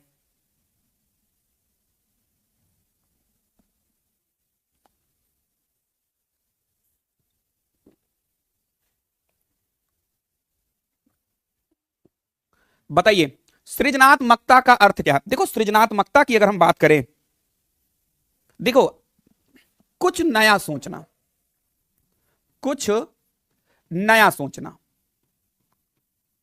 कुछ नया सोचना या नया करना, याद रखना, या नया करना। सृजनात्मकता का मतलब होता है कुछ नया सोचना या नया करना। जैसे मेरी बात को समझिए आप, मेरी बात को आप समझिए। जब आप क्लासरूम में रहे होंगे, जब आप क्लासरूम में रहे होंगे तो हम लड़के लोग थे, हम लड़के क्या करते थे? हमको कॉपी मिली, हम उस कॉपी में लिखने लगे, पता लगा कि यक्के कॉपी हम 5-5 सब्जेक्ट लिख रहे हैं। कुछ लड़कियां होती हैं और कुछ लड़के भी होते हैं जो अपनी अलग अलग सब्जेक्ट्स की कॉपी बनाए। उस कॉपी में उन्होंने बढ़िया बढ़िया आगे जहां पे उन्होंने नाम लिखा अपना, वहां पे बढ़िया से डिजाइन उजाइन बना के अपना नाम लिखा, खूब बढ़िया से उसमें कोई चित्र उत्र बना दिया। मतलब उन्होंने अपनी कॉपी को एकदम well up to date.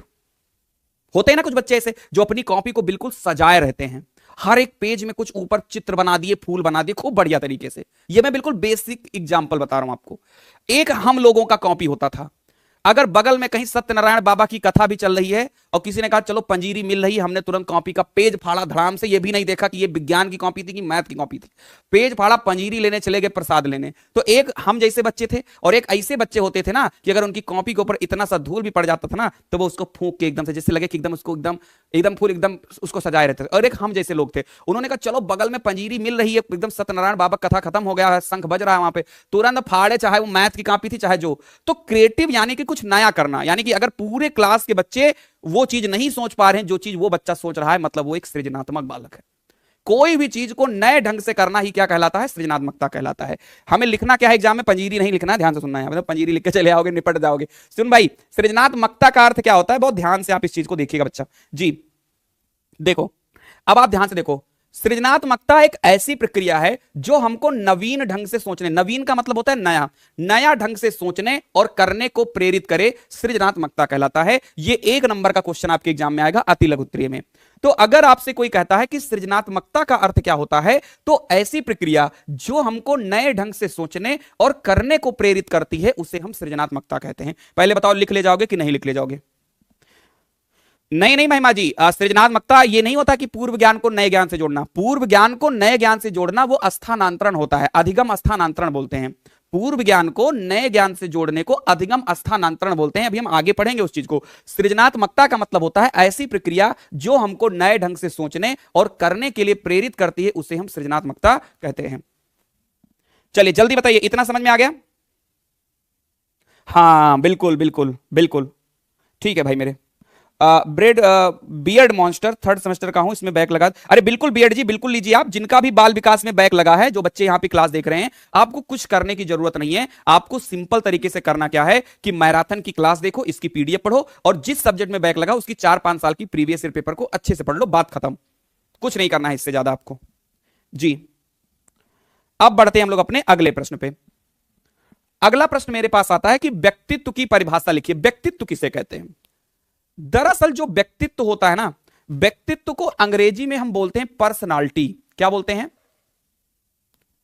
Personality. Personality, personality बना है परसोना शब्द से। परसोना शब्द से बना।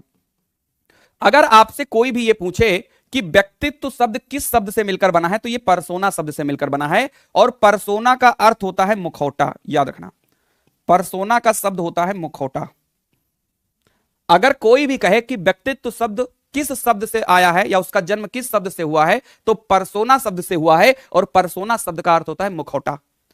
क्या होता है? मुखौटा। अभी जैसे मान के चलिए कि कहीं गांव में बारात आई है, गांव में आई है बारात, और उस बारात में गांव के 20 लड़के जो हैं एकदम गाना पे डांस कर रहे हैं, मेरे राजा जी के दिलवा टूट जाई, एकदम उस पर डांस चल रहा है। लेकिन सभी लोग उसमें मुखौटा लगाए हैं। मुखौटा का मतलब मास्क बोलते हैं, मतलब जो पूरा इस चेहरे को ढक लेता है। होली होली में होता है ना, कुछ लोग ऐसे मुंह पे एकदम कवर कर लेते हैं। और 20 के 20 लड़के जो हैं वो मुखौटा लगा लिए हैं, और ऊपर से सभी लोग बैठ के उनके डांस को देख रहे हैं। राजा जी के दिलवा टूट जाई वाले गाने पर एकदम चल रहा है डांस। अगर वो मुखौटा लगाए हैं तो क्या आप ये बता सकते हो? और सभी एक तरीके के कपड़े भी पहने रहे, सिर्फ बिल्कुल एक तरीके का कपड़ा पहने रहे हैं, क्या आप दूर से देखकर बता पाओगे कि इसमें कौन सा लड़का कौन है? नहीं बता सकते, क्योंकि अगर किसी के चेहरे पर मुखौटा लगा हुआ है तो आप उसको देखकर नहीं बता सकते कि ये कौन है। इसी प्रकार से जो व्यक्तित्व होता है, आप किसी भी इंसान को देखकर नहीं बता सकते हो कि इसका व्यक्तित्व कैसा है। कि बता सकते हो? नहीं बता सकते हो। इसीलिए व्यक्तित्व को एक तरीके का मुखौटा कहा गया है, या हम ऐसा कह सकते हैं कि व्यक्तित्व जो है वो मुखौटा से ढका हुआ है। आप किसी भी इंसान को देख के थोड़ी बता सकते हो। लोग तो यहां 5-5 साल किसी के साथ रह जाते हैं, उसके व्यक्तित्व के बारे में पता ही नहीं चलता है। दिखावा कुछ करते हैं, अंदर से कुछ रहते हैं। तो आप किसी के व्यक्तित्व को आप देख नहीं सकते हो। सेम उसी प्रकार से जैसे कोई इंसान अगर मुखौटा लगाया है तो आप उसे पहचान नहीं सकते, सेम उसी तरीके से आप किसी के व्यक्तित्व को भी पहचान नहीं सकते। फिलहाल इसका जो परिभाषा है वो मैं आपको बहुत सिंपल से बता देना चाहता हूं, आप ध्यान से देखिए। बिल्कुल बिल्कुल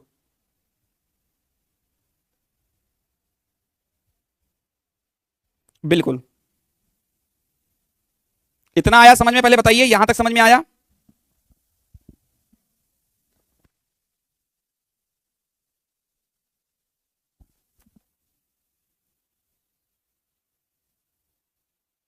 हम्म।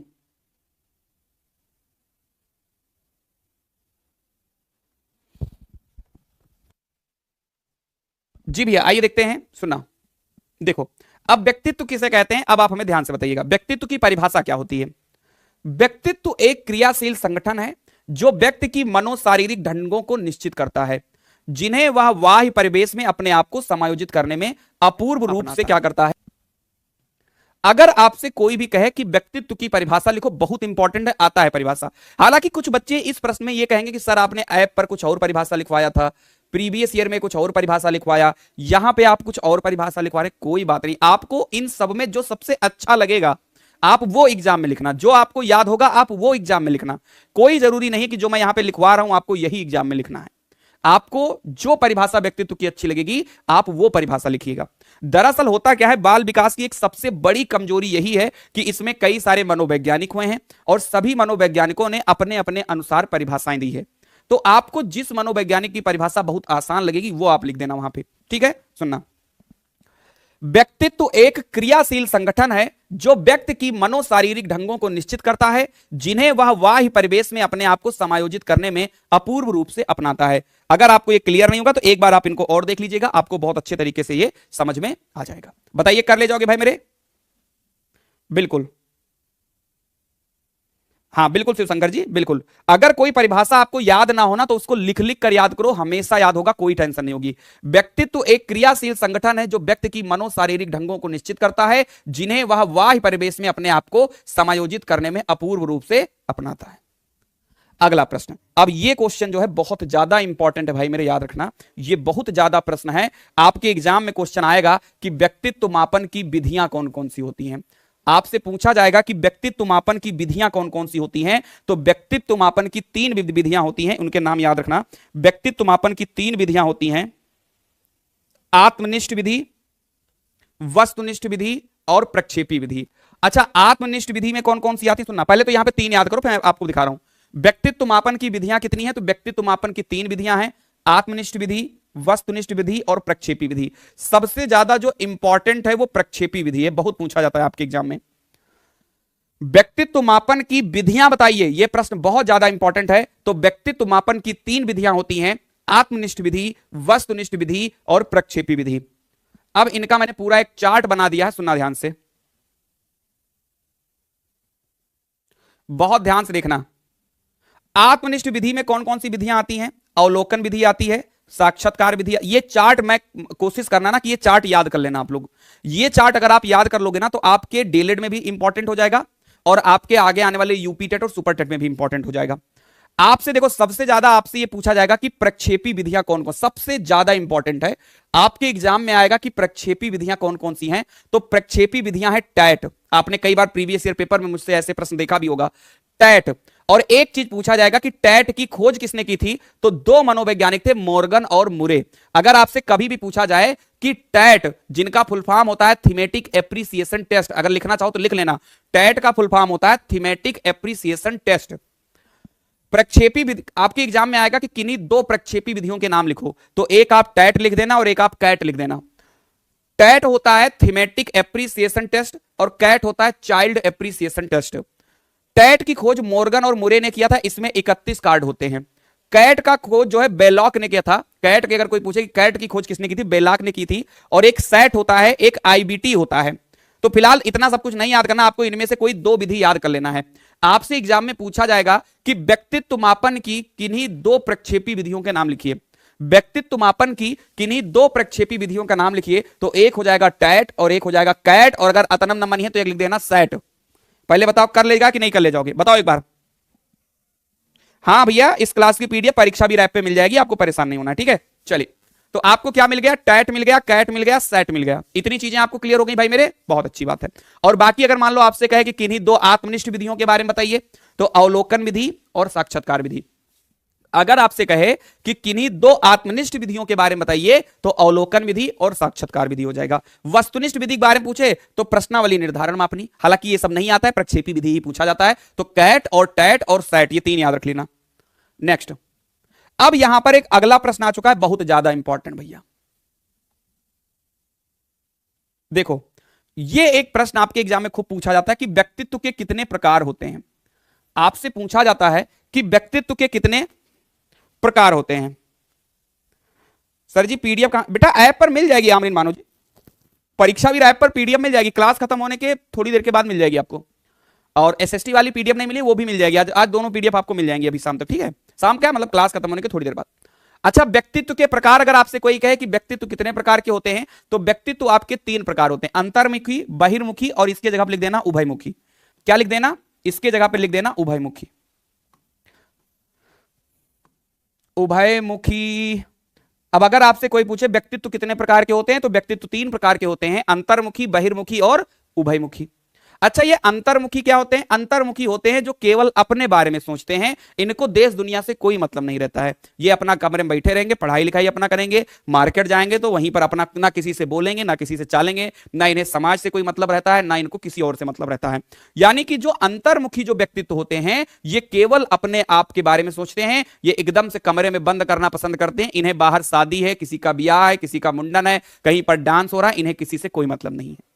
अंतर्मुखी व्यक्तित्व वो होते हैं जो केवल अपने बारे में सोचते हैं। बहिर्मुखी व्यक्तित्व वो होते हैं जो समाज के बारे में सोचते हैं। किसी के यहां शादी होगा, ये झपट के सिलेंडर उठाने के लिए तैयार रहेंगे। कोई चुनावी रैली होगा, ये उन चुनाव की रैली में जिंदाबाद जिंदाबाद करते हुए नजर आएंगे। कहीं पर कोई मामला हो जाएगा, लड़ाई झगड़ा हो जाएगा, ये सबसे आगे रहेंगे। ठीक है, कहीं पर ड्रोन वाला चोर आएगा, ये सबसे आगे रहेंगे कि हम पकड़ेंगे चोर को। तो मतलब बहिर्मुखी वाले जो होते हैं, ये समाज के बारे में सोचते हैं, ये अपने बारे में ज्यादा नहीं सोचते हैं। लेकिन जो अंतर्मुखी व्यक्तित्व के जो बच्चे होते हैं, वो केवल और केवल अपने बारे में सोचते हैं, उन्हें समाज से कोई मतलब नहीं है। समझ में आ गई बात? और उभयमुखी व्यक्तित्व के जो बच्चे होते हैं, उन्हें इन दोनों के गुण उसमें पाए जाते हैं। जो उभयमुखी, जैसे हम लोग हैं, हम लोग अपनी पढ़ाई लिखाई भी करते हैं, और बगल में कहूं ड्रोन वाला चोर आ जाए तो झपट के हम लोग उनको भी देख लेंगे। हम अपने बारे में भी सोचेंगे, उनके बारे में सोचेंगे। बैठ के हम राजनीतिक पोस्ट भी कर देते हैं, राजनीति में भी हम सबसे आगे हो जाते हैं, हर एक चीज हम लोग कर लेते हैं। यानी हम लोग उभयमुखी हैं। अंतर्मुखी केवल अपने बारे में सोचेंगे, बहिर्मुखी समाज के बारे में सोचेंगे, और उभयमुखी ये सबके बारे में सोचेंगे, बाहरी वाले भी अपने वाले भी। तो बताइए, समझ में आ गया तीनों व्यक्तित्व के प्रकार? हाँ, युंग ने व्यक्तित्व के 3 प्रकार बताए। ठीक है, बताइए यहां तक समझ में आ गया? डेली सुबह 9 बजे आना है, बिल्कुल डेली सुबह 9 बजे आना है। और जितने भी दिन मैं मैराथन करवाऊंगा, आपको हर एक क्लास अच्छे से देखनी है, बिल्कुल भी लापरवाही आपको नहीं करनी है, ध्यान से आपको पढ़ना है, एक एक चीज को बहुत अच्छे तरीके से आपको पढ़ना रहेगा। ठीक है, चलिए अगला प्रश्न, जन्म के समय शिशुओं में कितने संवेग पाए जाते हैं? बताना। देखो, अगर आपसे कोई कहे कि कुल संवेग कितने होते हैं, ध्यान से देखिएगा। अगर आपसे कोई भी कहे कि मनुष्य में कुल संवेग कितने होते हैं, तो मनुष्य में कुल संवेगों की संख्या होती है 14। एक बार जरा बताना, जन्म के समय कितने होते हैं? 3 होते हैं भाई मिले। कितने होते हैं? तो अगर आपसे कहा जाए कि जन्म के समय शिशुओं में कितने संवेग होते हैं, तो भैया 3 संवेग होते हैं। जन्म के समय कितने संवेग होते हैं? जन्म के समय 3 संवेग होते हैं। और कुल कितने संवेग होते हैं? 14। अच्छा सर, ये संवेग क्या होता है? आपको बताता हूं। संवेग माने होता है किसी भी मनुष्य के अंदर की प्रतिक्रिया की जो भावना होता है। जैसे कोई लड़का ऐसे ऐसे जा रहा है, उसको आगे बिना मेकअप की लड़की दिख गई, वो डर गया, भय संवेग है। किसी से प्रेम करना संवेग है, भूख लगना संवेग है, प्यास लगना संवेग है, आश्चर्य हो जाना संवेग है। जैसे अभी मतलब कोई भी चीजें हुआ ना आपको, जैसे आप ध्यान से देखिएगा, संवेग का मतलब होता है कि जो अगर आपके शरीर का जो रिएक्शन होता है किसी भी चीज को देख करके, उसी को हम क्या बोलते हैं बच्चा? संवेग बोलते हैं। ध्यान सुनना। तो संवेग आपके यही होते हैं, जैसे भय, प्रेम, क्रोध, लालच, ईर्ष्या, आश्चर्य हो जाना, ये सब आपके क्या होते हैं? ये सब आपके संवेग होते हैं। और अगर आपसे कहा जाए कि मनुष्य के पास कितनी मूल प्रवृत्तियां होती हैं, मूल प्रवृत्तियां, अगर आपसे कहा जाए मूल प्रवृत्तियां कितनी होती हैं, तो मूल प्रवृत्तियां भी आपकी कितनी होती हैं? 14 होती हैं। तो संवेग भी हमारे पास 14 होते हैं और मूल प्रवृत्तियां भी हमारे पास 14 होते हैं। इतनी बात समझ में आ गया भाई मेरे? इतनी बात आपको समझ में आ गया कि नहीं समझ में आ गया? पहले बताओ, संवेग समझ में आया क्या होता है?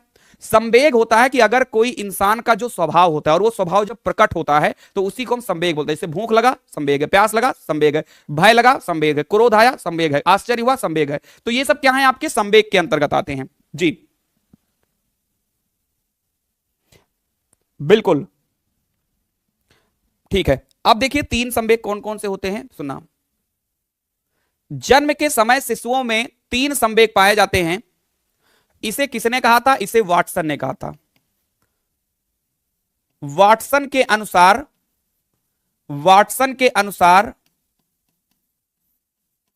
जन्म के समय, वाटसन के अनुसार जन्म के समय शिशुओं में 3 संवेग पाए जाते हैं। शिशुओं में 3 संवेग पाए जाते हैं। तो अगर आपके एग्जाम में कभी भी ये भी आ जाए कि कौन से ऐसे मनोवैज्ञानिक थे जिन्होंने ये बताया था कि जन्म के समय शिशुओं में 3 संवेग पाए जाते हैं, तो आपका सीधा आंसर हो जाएगा वाटसन महोदय। वाटसन ने यह कहा था, सर अगर लड़कों को लड़कियों से इतना डर लगता है तो उनके पीछे, बेटा इसीलिए तो पीछे भागते हैं ना। अरे कुछ ना, देखो हर एक चीज बेटा मजाक के लिए यहाँ पे बोली जाती है, उसको कोई भी बच्चा अपने दिल गुर्दा किडनी फेफड़ा मत ले उस बात को। यहाँ पे जो भी चीजें हैं वो खाली क्लास को इंटरेस्टिंग बनाने के लिए है। लड़कियां अच्छी होती हैं इसीलिए तो उनपे मजाक बनता है। हम लड़कों को कोई फर्क ही नहीं पड़ेगा तो हम मजाक बना के क्या करेंगे बताओ। अभी बात बताओ, हम लोग कच्चा वच्छा में चले जाते हैं सीधा कहां पे, बाजार मार्केट चले जाएंगे, शादी वादी में लोबर पहन के हम लोग चले जाएंगे, तो हम लोगों को कौन मेकअप पर हमको जो है हमको ज्ञान देगा बताओ, हमारे ऊपर कौन मजा। हमको तो कोई कहेगा यार कि यार तुम तो लोबर में शादी में चले जाते हो, तो हम लोग और खुश हो जाएगा, अरे यार सही कहा, कौन इतना टाइम निकाल के चल के वहां जामा जोड़ा पहने। होता है कि नहीं होता, तो हम लोगों को कौन मारेगा तीर बता यार, हम लोग को तो कोई कहेगा तो मतलब सच्चाई कहेगा हम लोगों को। तो ये चीजें होती है, लड़कियां अच्छी हैं इसलिए तो उन पे जोक बन जाते हैं। चलिए आगे, अगला प्रश्न हो गया समायोजन क्या है। अच्छा प्रश्न, आपके एग्जाम के लिए सबसे इंपॉर्टेंट प्रश्न में से एक आ गया है कि समायोजन क्या है, इंपॉर्टेंट है। अब ये समायोजन क्या होता है ध्यान से देखिएगा जी। समायोजन, सर आप हैंडसम लगते हैं सुभी जी, थैंक यू सो मच भाई, आप लोग भी बहुत अच्छे हो। चलिए आगे बढ़ें।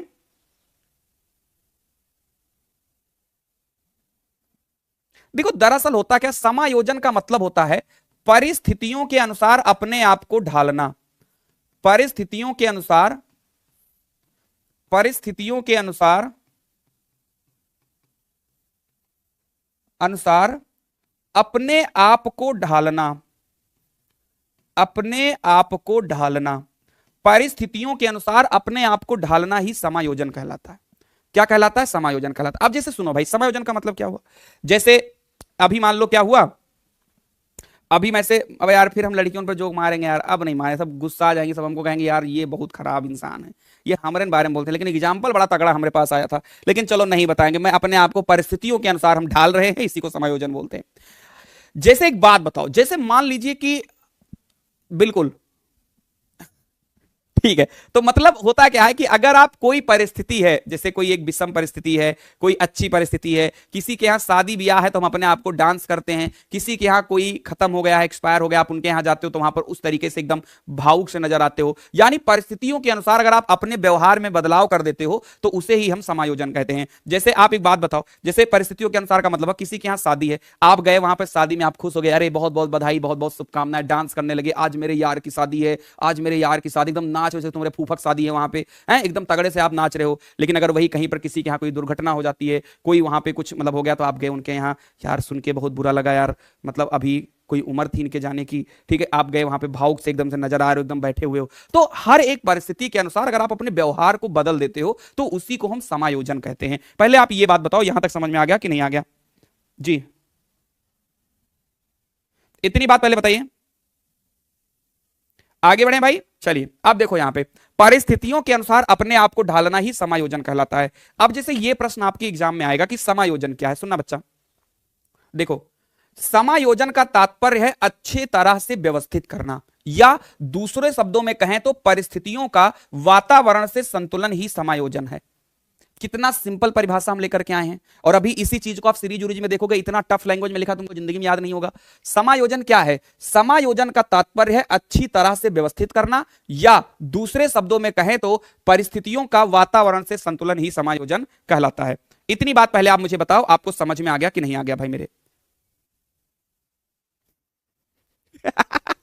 लड़कियां कह रही सर, शिवानी कौशल कह रही जहां इतनी बेइज्जती हुई है एक और कर दीजिए। अरे ना भाई ना, ऐसा नहीं करते।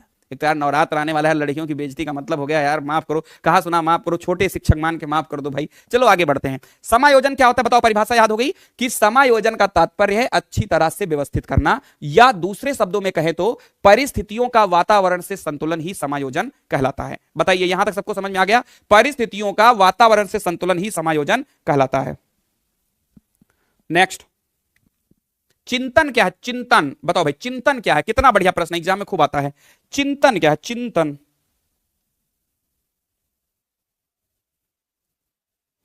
बताइए, चिंतन क्या है, चिंतन क्या है।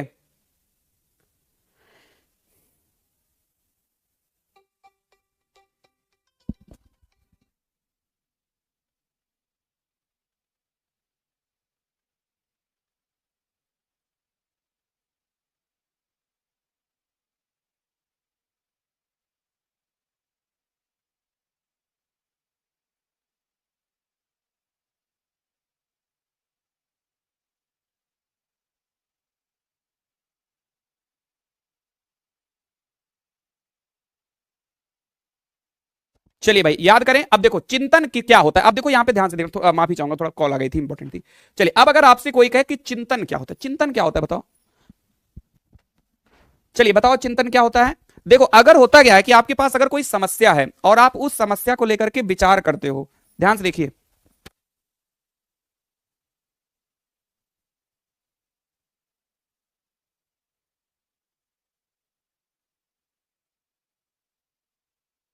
सॉरी, चलिए बताएं आपको, तो चिंतन क्या होता है कि अगर आपके पास कोई समस्या होती है और आप उस समस्या के बारे में सोचते हो कि भाई ये समस्या कैसे समाप्त होगी, ये चीज कैसे होगा, कैसे हम डीएलएड पास करेंगे, डीएलएड पास करने के बाद टेट कैसे पास करना है, सुपर टेट की वैकेंसी आएगी। मतलब अगर आप बैठे हुए हो ना और आप चिंतन कर रहे हो किसी समस्या को लेकर के, उस समस्या के समाधान के लिए आप मनन कर रहे हो, बोलते हैं मनन करना, मनन करना, तो उसे ही हम चिंतन कहते हैं।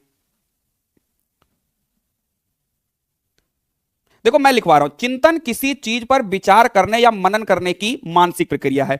चिंतन मैं यहां पे लिख दे रहा हूं, चिंतन, देखना जो चिंतन होता है इसका परिभाषा बिल्कुल एग्जैक्ट लिखना, किसी चीज पर चिंतन, किसी चीज पर विचार करने की, विचार या मनन, विचार या मनन करने की एक प्रक्रिया है, या मनन करने की एक प्रक्रिया है। चिंतन किसी चीज पर विचार या मनन करने की एक प्रक्रिया है। ठीक है, बताओ कितना सिंपल कंसेप्ट हमने लिखवा दिया, जिसमें दिमाग किसी विशेष, किसी समस्या पर, जिसमें दिमाग, ऐसा लिख देना, जिसमें दिमाग किसी समस्या पर, किसी समस्या पर, किसी समस्या पर व्यवस्थित रूप से सोचता है, व्यवस्थित रूप से सोचता है, व्यवस्थित, इससे इजी मुझे नहीं लग रहा कहीं पर आपको परिभाषा इसकी चिंतन की मिली होगी। भैया बुका उका में तो इतना डिफिकल्ट लैंग्वेज में लिख दिया जाता है कि समझे में नहीं आता है कि इसमें क्या लिखना है और क्या नहीं लिखना है। तो चिंतन क्या होता है बच्चा, मेरे भैया बताओ, चिंतन समझ में आ गया क्या होता है? कितना बढ़िया हमने परिभाषा आपको लिखवा दिया कि चिंतन किसी चीज पर विचार या मनन करने की एक प्रक्रिया है जिसमें दिमाग किसी समस्या पर व्यवस्थित रूप से सोचता है। बताइए जी भैया, जल्दी बताइए, यहां तक सबको समझ में आ गया?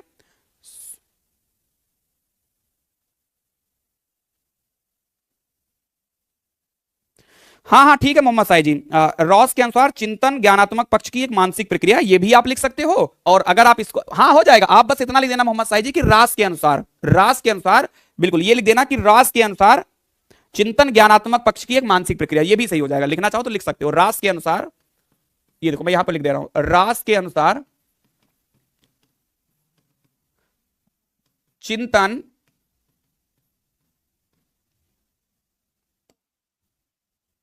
ज्ञानात्मक पक्ष की, ज्ञानात्मक पक्ष की मानसिक प्रक्रिया है, मानसिक प्रक्रिया है।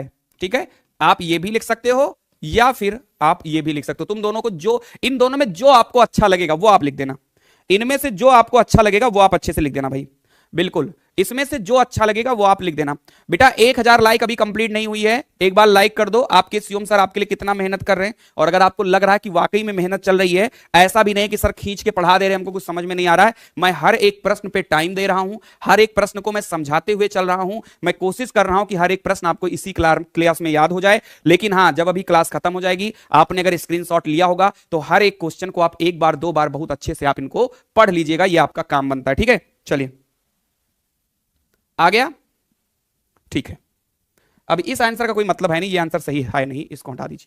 ठीक है, अब बढ़ेंगे आगे की तरफ। अब यहां पर एक अगला प्रश्न आ गया, तर्क क्या है, तर्क बताइए, तर्क क्या है, कितने लोग इसका आंसर लिख ले जाएंगे?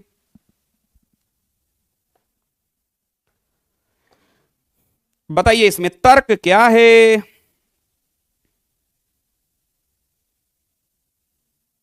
देखो तर्क की परिभाषा बहुत अच्छी होती है। तर्क क्या होता है?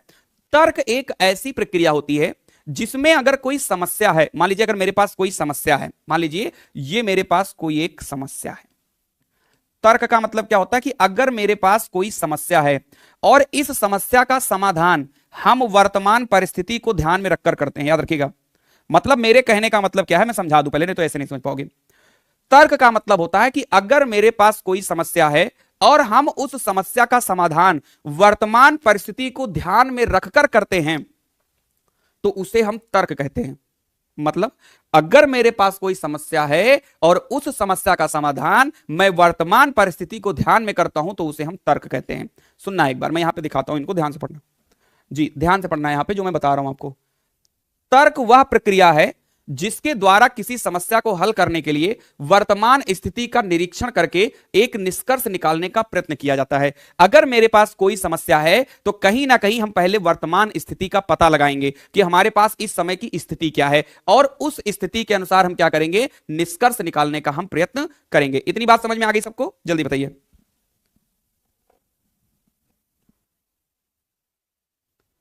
कुछ भी कभी भी कह रहे सर अब क्लास खत्म कर दीजिए, सर दर्द होने लगा। बेटा यार ये मैराथन की क्लास है और मैराथन की क्लास थोड़ी लंबी चलती है। अभी ये बताओ 1 घंटा की अगर मुझे क्लास करानी होती तो फिर उसका नाम मैराथन में क्यों होता है? देखो यार मेरी बेटा ये आदत नहीं है कि मैं मैराथन बोल के तुमको एक 1 घंटा पढ़ाऊं। भाई देखो एक चीज मुझे आप बताओ, आप तो पढ़ रहे हो ना, आपके शिवम सर पिछले 2 घंटे से ऐसे ही खड़े हैं। आपको ये दिख रहा कि नहीं दिख रहा कि मैं खड़ा भी हूं 2 घंटे से यहां पे, मैं बोल भी रहा हूं, मेरा मुंह भी दर्द कर रहा है, मेरा पैर भी दर्द कर रहा है और दिमाग भी चल रहा है, तीनों चीज यहां पे हो रही है। लेकिन ये मैं मेहनत किसके लिए करता हूं? भाई मैंने सिलेबस तो खत्म कर दिया था। अगर मैं आपसे ये कह देता कि मैंने सिलेबस खत्म कर दिया, मैंने प्रीवियस ईयर करा दिया, आप लोग बैठ के आराम से पढ़ो, तो मेरा क्या जाता भाई? कुछ जाता मेरा नहीं जाता। मैं किसके लिए परेशान हूं? मैं आपके लिए परेशान हूं कि जिस बच्चे ने परीक्षा वीर पर एक भी दिन पढ़ा है वो बच्चे किसी भी तरीके से एक भी नंबर कम ना पाए, अच्छे तरीके से उन लोगों का स्कोर आए। और जब कोई बच्चा, देखो एक चीज मैं और बता दूं, इसमें चाहे बात किसी को बुरी भी लग जाए, अगर कोई बच्चा मेरी क्लास किया करे, वो चाहे फर्स्ट सेमेस्टर हो या थर्ड सेमेस्टर हो, जो बच्चे ये मैसेज लिखने आते हैं कि सर बस करिए बंद करिए, वो प्लीज मेरी क्लास में मत आया करें। आप बाद में जब क्लास खत्म हो जाया करे, रिकॉर्डेड क्लास जब मिला करे, तब आप रिकॉर्डेड क्लास देखा करो। लाइव क्लास में इस प्रकार का जो कमेंट होता है वो टीचर के, जो टीचर का मोराल होता है उसे वो डाउन करता है। फिर पढ़ाने में मजा नहीं आता है, कि जैसे लगता है कि ना कि बच्चे बोर हो रहे हैं। जिनका सर दर्द हो रहा है, जिनको भूख लगी है, जिनको खाना बनाना है, जिनको खाना खाना है, आप लोग क्लास को छोड़ के चले जाइए, खाना पीना खा लीजिए। बाद में ये क्लास कहीं जाएगी नहीं, रिकॉर्डेड मोड में रहेगी, आप बाद में आके पढ़ सकते हो। बट क्लास में ऐसे कमेंट मत किया करो। आपको इतना सोचना चाहिए, आप भी आगे चलकर टीचर बनोगे। माता रानी से प्रार्थना है आप लोग जल्दी टीचर बनो, सरकारी टीचर बनो, और अपने अपने स्कूल के सबसे बेहतरीन टीचर बनो। आप खुद इस चीज को देखना कि जब आप खड़े होकर पढ़ाओगे ना तो पैर और मुंह दोनों एक साथ दर्द करता है। बस 1 सेकंड रुकिएगा, आ रहा हूं।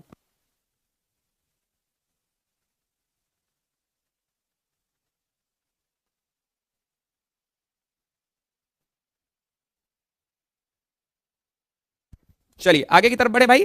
तो तर्क क्या है ये आपको समझ में आ गया? जी जी।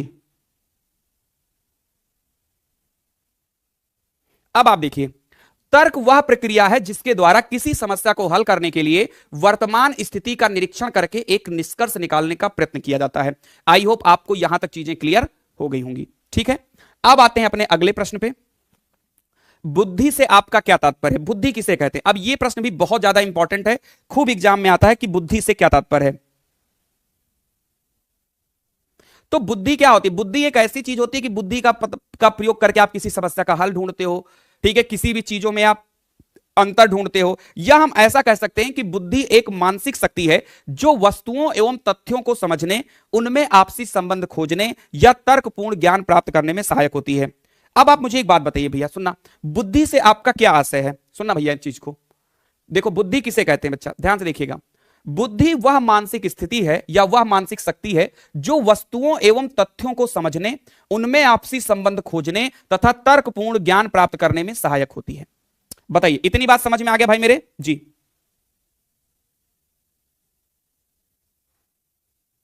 चलिए देखो, तो बुद्धि किसे कहते हैं एक बार हमें बताइए।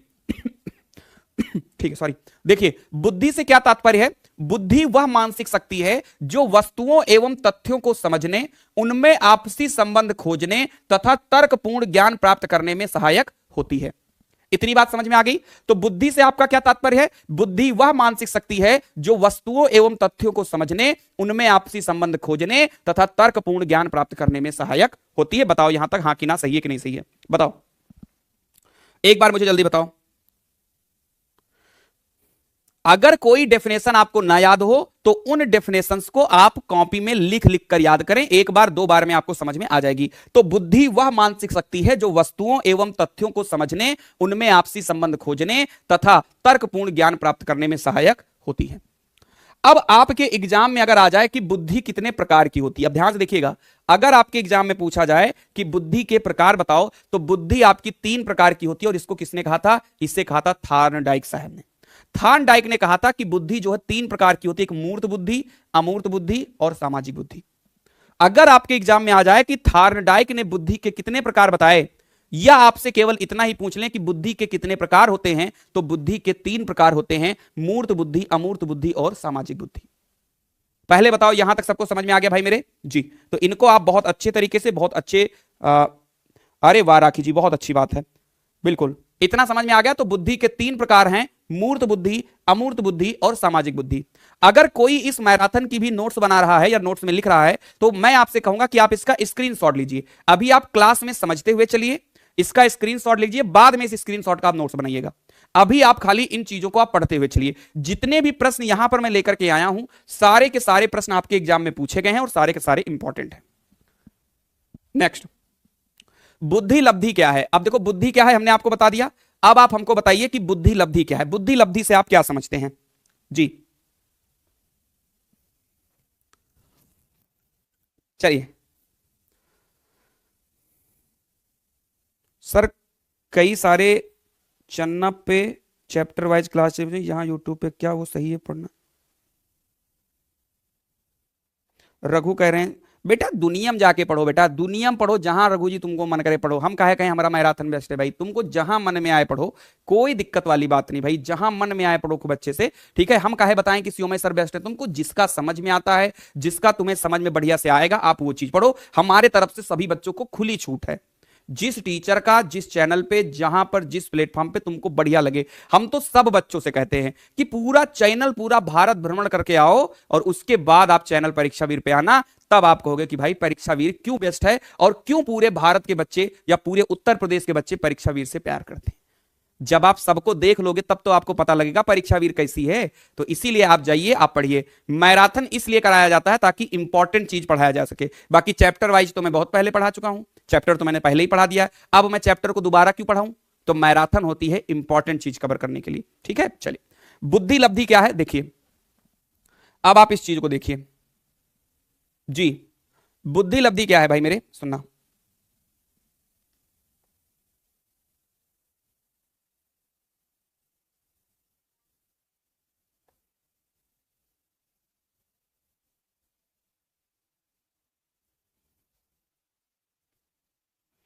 अब देखिए, अब अगर आपसे कोई भी कहे कि बुद्धि लब्धि क्या है, इंपॉर्टेंट है, कई ईयर में ये क्वेश्चन एग्जाम में रिपीट हुआ है और भगवान से उम्मीद है और उनसे प्रार्थना भी है कि इस साल भी ये क्वेश्चन आ जाए। बुद्धि लब्धि यह स्पष्ट करती है कि बालक की मानसिक योग्यता में किस गति से विकास हो रहा है। यह है बुद्धि लब्धि का सूत्र, यह है बुद्धि लब्धि का सूत्र। फिलहाल अगर आपसे पूछा जाएगा कि बुद्धि लब्धि क्या है, तो आप लिख देना कि बुद्धि लब्धि यह, मतलब बुद्धि लब्धि होती है बच्चों की बुद्धि का जांच करना। बुद्धि लब्धि के द्वारा हम बच्चों की बुद्धि का जांच करते हैं कि इस बच्चे की जो बुद्धि है वो कितनी है। इसे ही हम बुद्धि लब्धि बोलते हैं, अंग्रेजी में इसे हम आईक्यू टेस्ट बोलते हैं, ठीक है। बुद्धि लब्धि यह स्पष्ट करती है कि बालक की मानसिक योग्यता में किस गति से विकास हो रहा है, यह इसकी परिभाषा है। और बुद्धि लब्धि का सूत्र होता है मानसिक आयु बटे वास्तविक आयु गुणे 100। यह होता है बुद्धि लब्धि का सूत्र, बिल्कुल।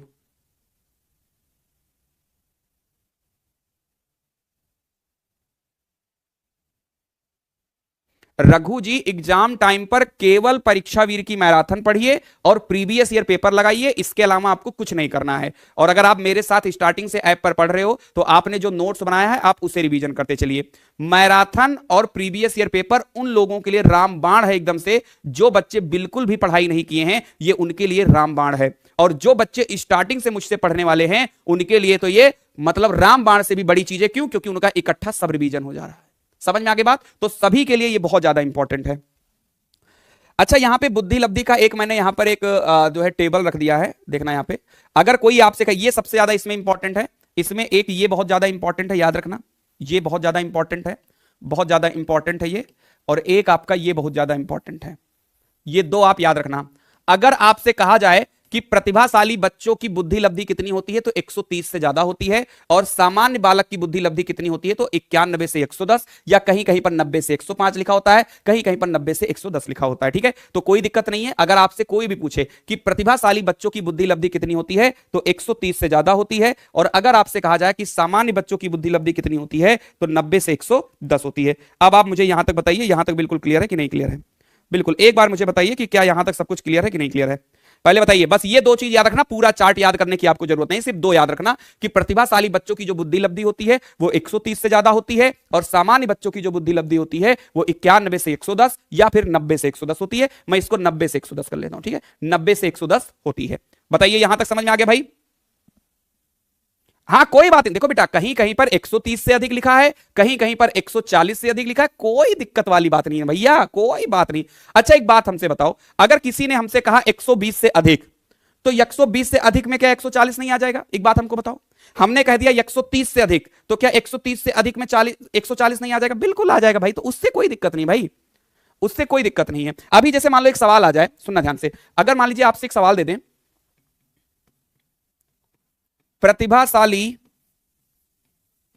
बालकों की बुद्धि लब्धि, बालकों की आईक्यू है, और हमने एक दे दिया ऑप्शन में 90 से 105, पहला ऑप्शन, मैंने दूसरा ऑप्शन दे दिया 110 से 115, मैंने तीसरा ऑप्शन दे दिया 115 से 120, और मैंने चौथा आंसर दे दिया 120 से अधिक। बताओ इसमें कौन सा आंसर सही है? बताओ इसमें कौन सा आंसर सही है, हमें जल्दी बताओ।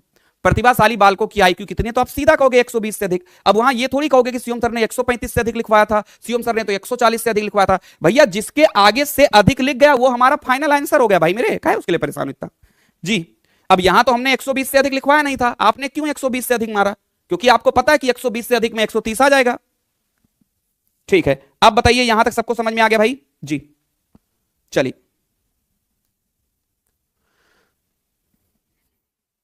यहां तक सब कुछ ओके है? किसी को कोई दिक्कत, किसी को कोई परेशानी अगर हो तो मुझे बता दो बच्चा। ओ मार भैया, किसी को दिक्कत हो बता। चलो कुछ एमसीक्यू कर लेते हैं, टेस्ट बदल दें आपका थोड़ा सा, आ जाओ टेस्ट बदल दें आपका कुछ थोड़ा सा, ये लो आपका टेस्ट बदल दें थोड़ा सा।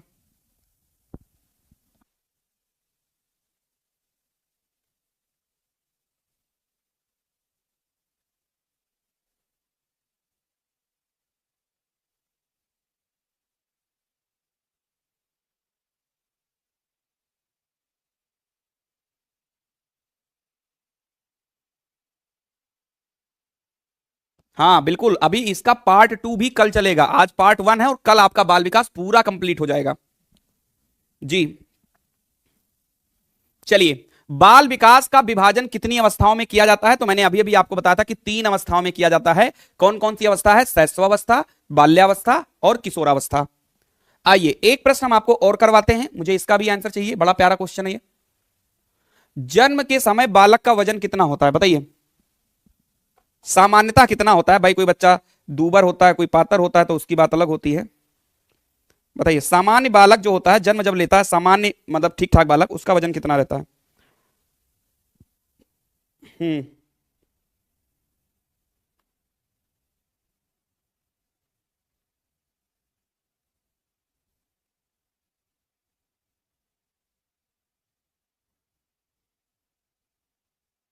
बिल्कुल। देखो अगर हम बात करें जन्म के समय जो बालक होता है उसका जो एग्जैक्ट जो मतलब वजन होता है वो 7.6 पाउंड के आसपास रहता है, यानी कि 6 से 8 पाउंड जो होगा वो मेरा बिल्कुल करेक्ट हो जाएगा।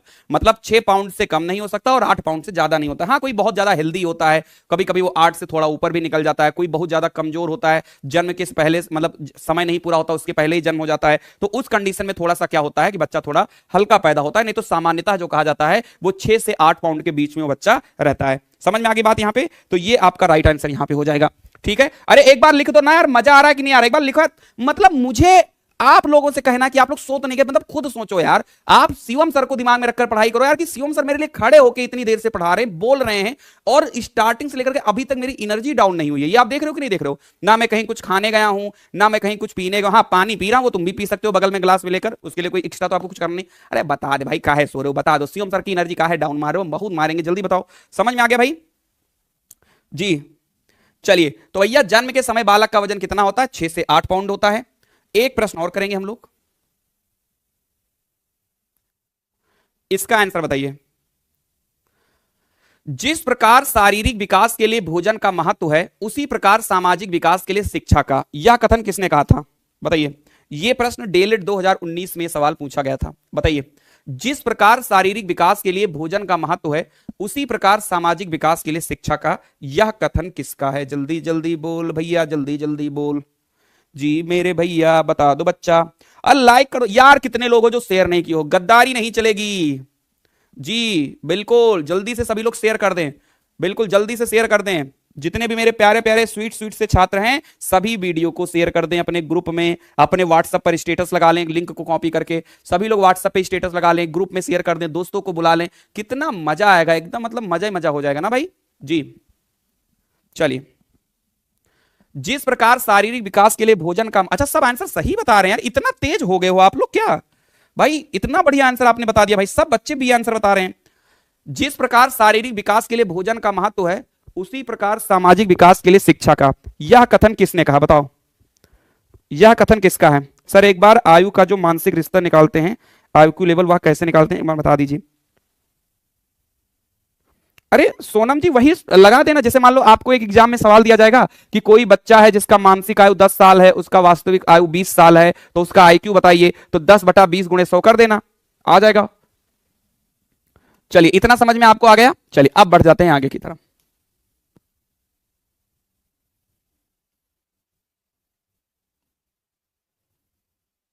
चलिए उसके बाद एक अगला प्रश्न आएगा आपके एग्जाम में।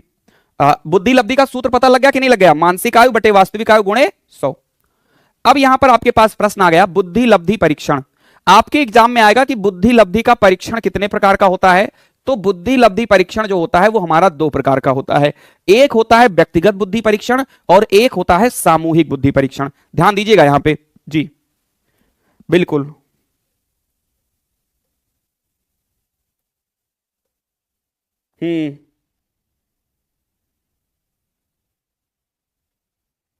अगर आपसे कोई कहे कि बुद्धि परीक्षण कितने प्रकार की होती है, तो जो बुद्धि परीक्षण होती है बच्चा वो आपकी 2 प्रकार की होती है। कौन कौन सी भैया बताओ, कौन कौन सी होता है? तो एक होता है व्यक्तिगत और एक होता है सामूहिक।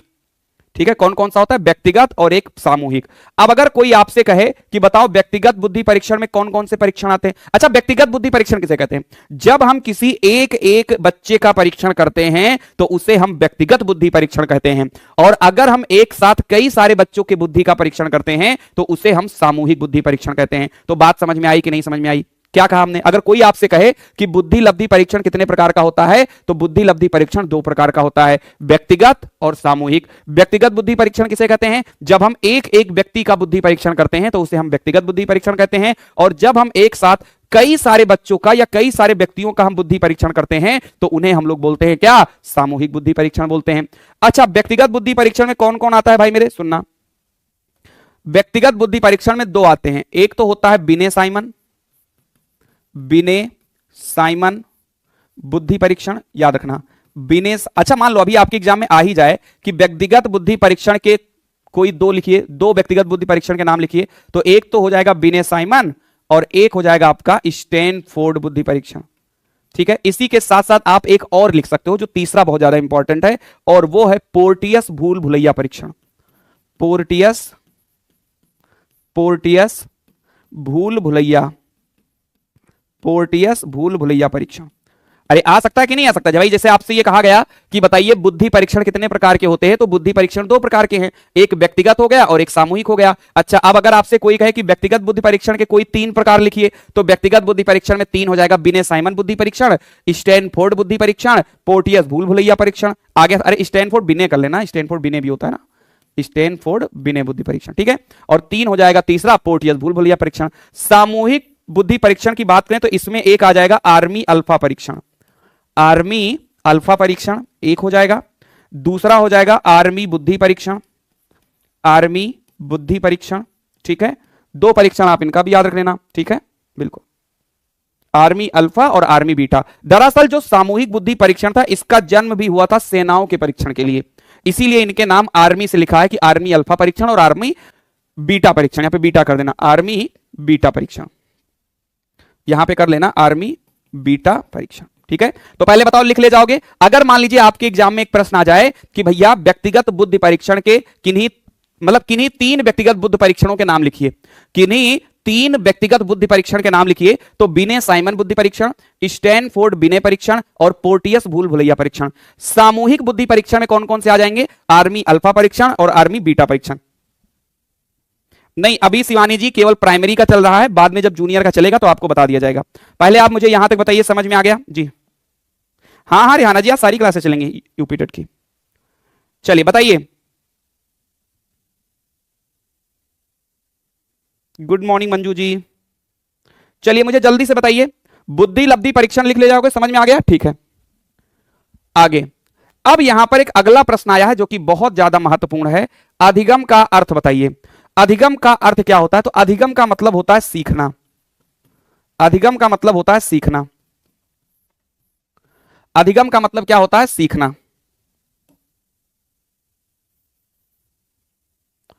अधिगम का अर्थ होता है सीखना। इतनी बात समझ में आ गई आपको? अब आपसे कहा गया कि अधिगम का अर्थ बताइए, तो चलो भाई बताते हैं अधिगम का अर्थ हम लोग अच्छे से। सुनना, अधिगम का अर्थ क्या है? सुनना, अधिगम का अर्थ होता है सीखना। मनुष्य अपने दैनिक जीवन में कुछ ना कुछ सीखता रहता है। कुछ चीजों को वह व्यवहार द्वारा सीखता है एवं कुछ चीजों को वातावरण से। सीखने की यही प्रक्रिया अधिगम कहलाती है। मतलब अधिगम का मतलब होता है सीखना। अगर कोई व्यक्ति अपने दैनिक जीवन में कुछ ना कुछ नया नया सीखता रहता है, चाहे वो अपने अनुभव से कुछ सीखे, चाहे वो वातावरण से कुछ सीखे, तो इसी सीखने की प्रक्रिया को ही हम क्या बोलते हैं? अधिगम बोलते हैं। पहले आप इनकी परिभाषा याद रखना, बहुत ज्यादा इंपॉर्टेंट है इसकी परिभाषा। और जितने भी पॉइंट और जितने भी प्रश्न हम लेकर के आए हैं, ये सारे के सारे आपके एग्जाम के लिए मोस्ट मोस्ट मोस्ट इंपॉर्टेंट है, इस चीज को याद रखना। तो अधिगम का अर्थ क्या होता है? कि अधिगम का अर्थ होता है सीखना। मनुष्य अपने दैनिक जीवन में कुछ ना कुछ सीखता रहता है। कुछ चीजों को वह व्यवहार द्वारा सीखता है, कुछ चीजों को वातावरण से सीखता है, और सीखने की इसी प्रक्रिया को क्या कहते हैं? अधिगम कहते हैं। एक बार सभी बच्चे बताइए कि क्या आपको अधिगम की परिभाषा क्लियर हुई कि नहीं क्लियर हुई? एक बार मुझे जल्दी बता दीजिए भाई, एक बार मुझे जल्दी बता दीजिए कि क्या आपको अधिगम की परिभाषा समझ में आ गई कि नहीं समझ में आ गई?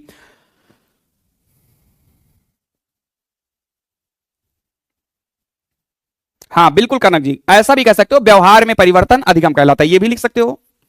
व्यवहार में परिवर्तन ही अधिगम कहलाता है।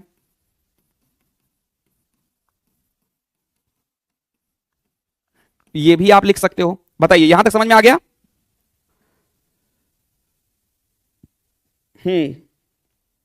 बताइए, यहां तक समझ में आ गया भाई मेरे? व्यवहार में परिवर्तन क्या कहलाता है? अधिगम कहलाता है। बिल्कुल सही बात है, बिल्कुल सही बात है। ठीक है, ठीक है। रहमत जहां जी, अरे ले तो लिया नाम भाई। ठीक है, नेक्स्ट। अधिगम की विशेषताएं क्या होती हैं? सुनना, अधिगम की विशेषताएं, ये भी बहुत इंपॉर्टेंट है। अधिगम की विशेषताएं क्या होती हैं? तो अधिगम की विशेषताएं निम्नलिखित है। नंबर 1, सीखना संपूर्ण जीवन चलता है।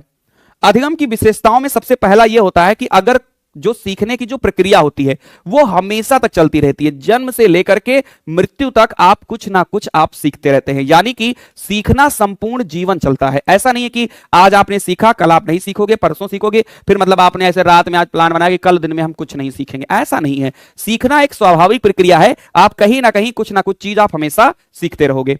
दूसरा है सीखना व्यवहार में परिवर्तन है। ये चीज मैंने आपको यहां पर लिखवाया भी था अभी कि व्यवहार में परिवर्तन ही अधिगम कहलाता है, और अधिगम का मतलब सीखना होता है।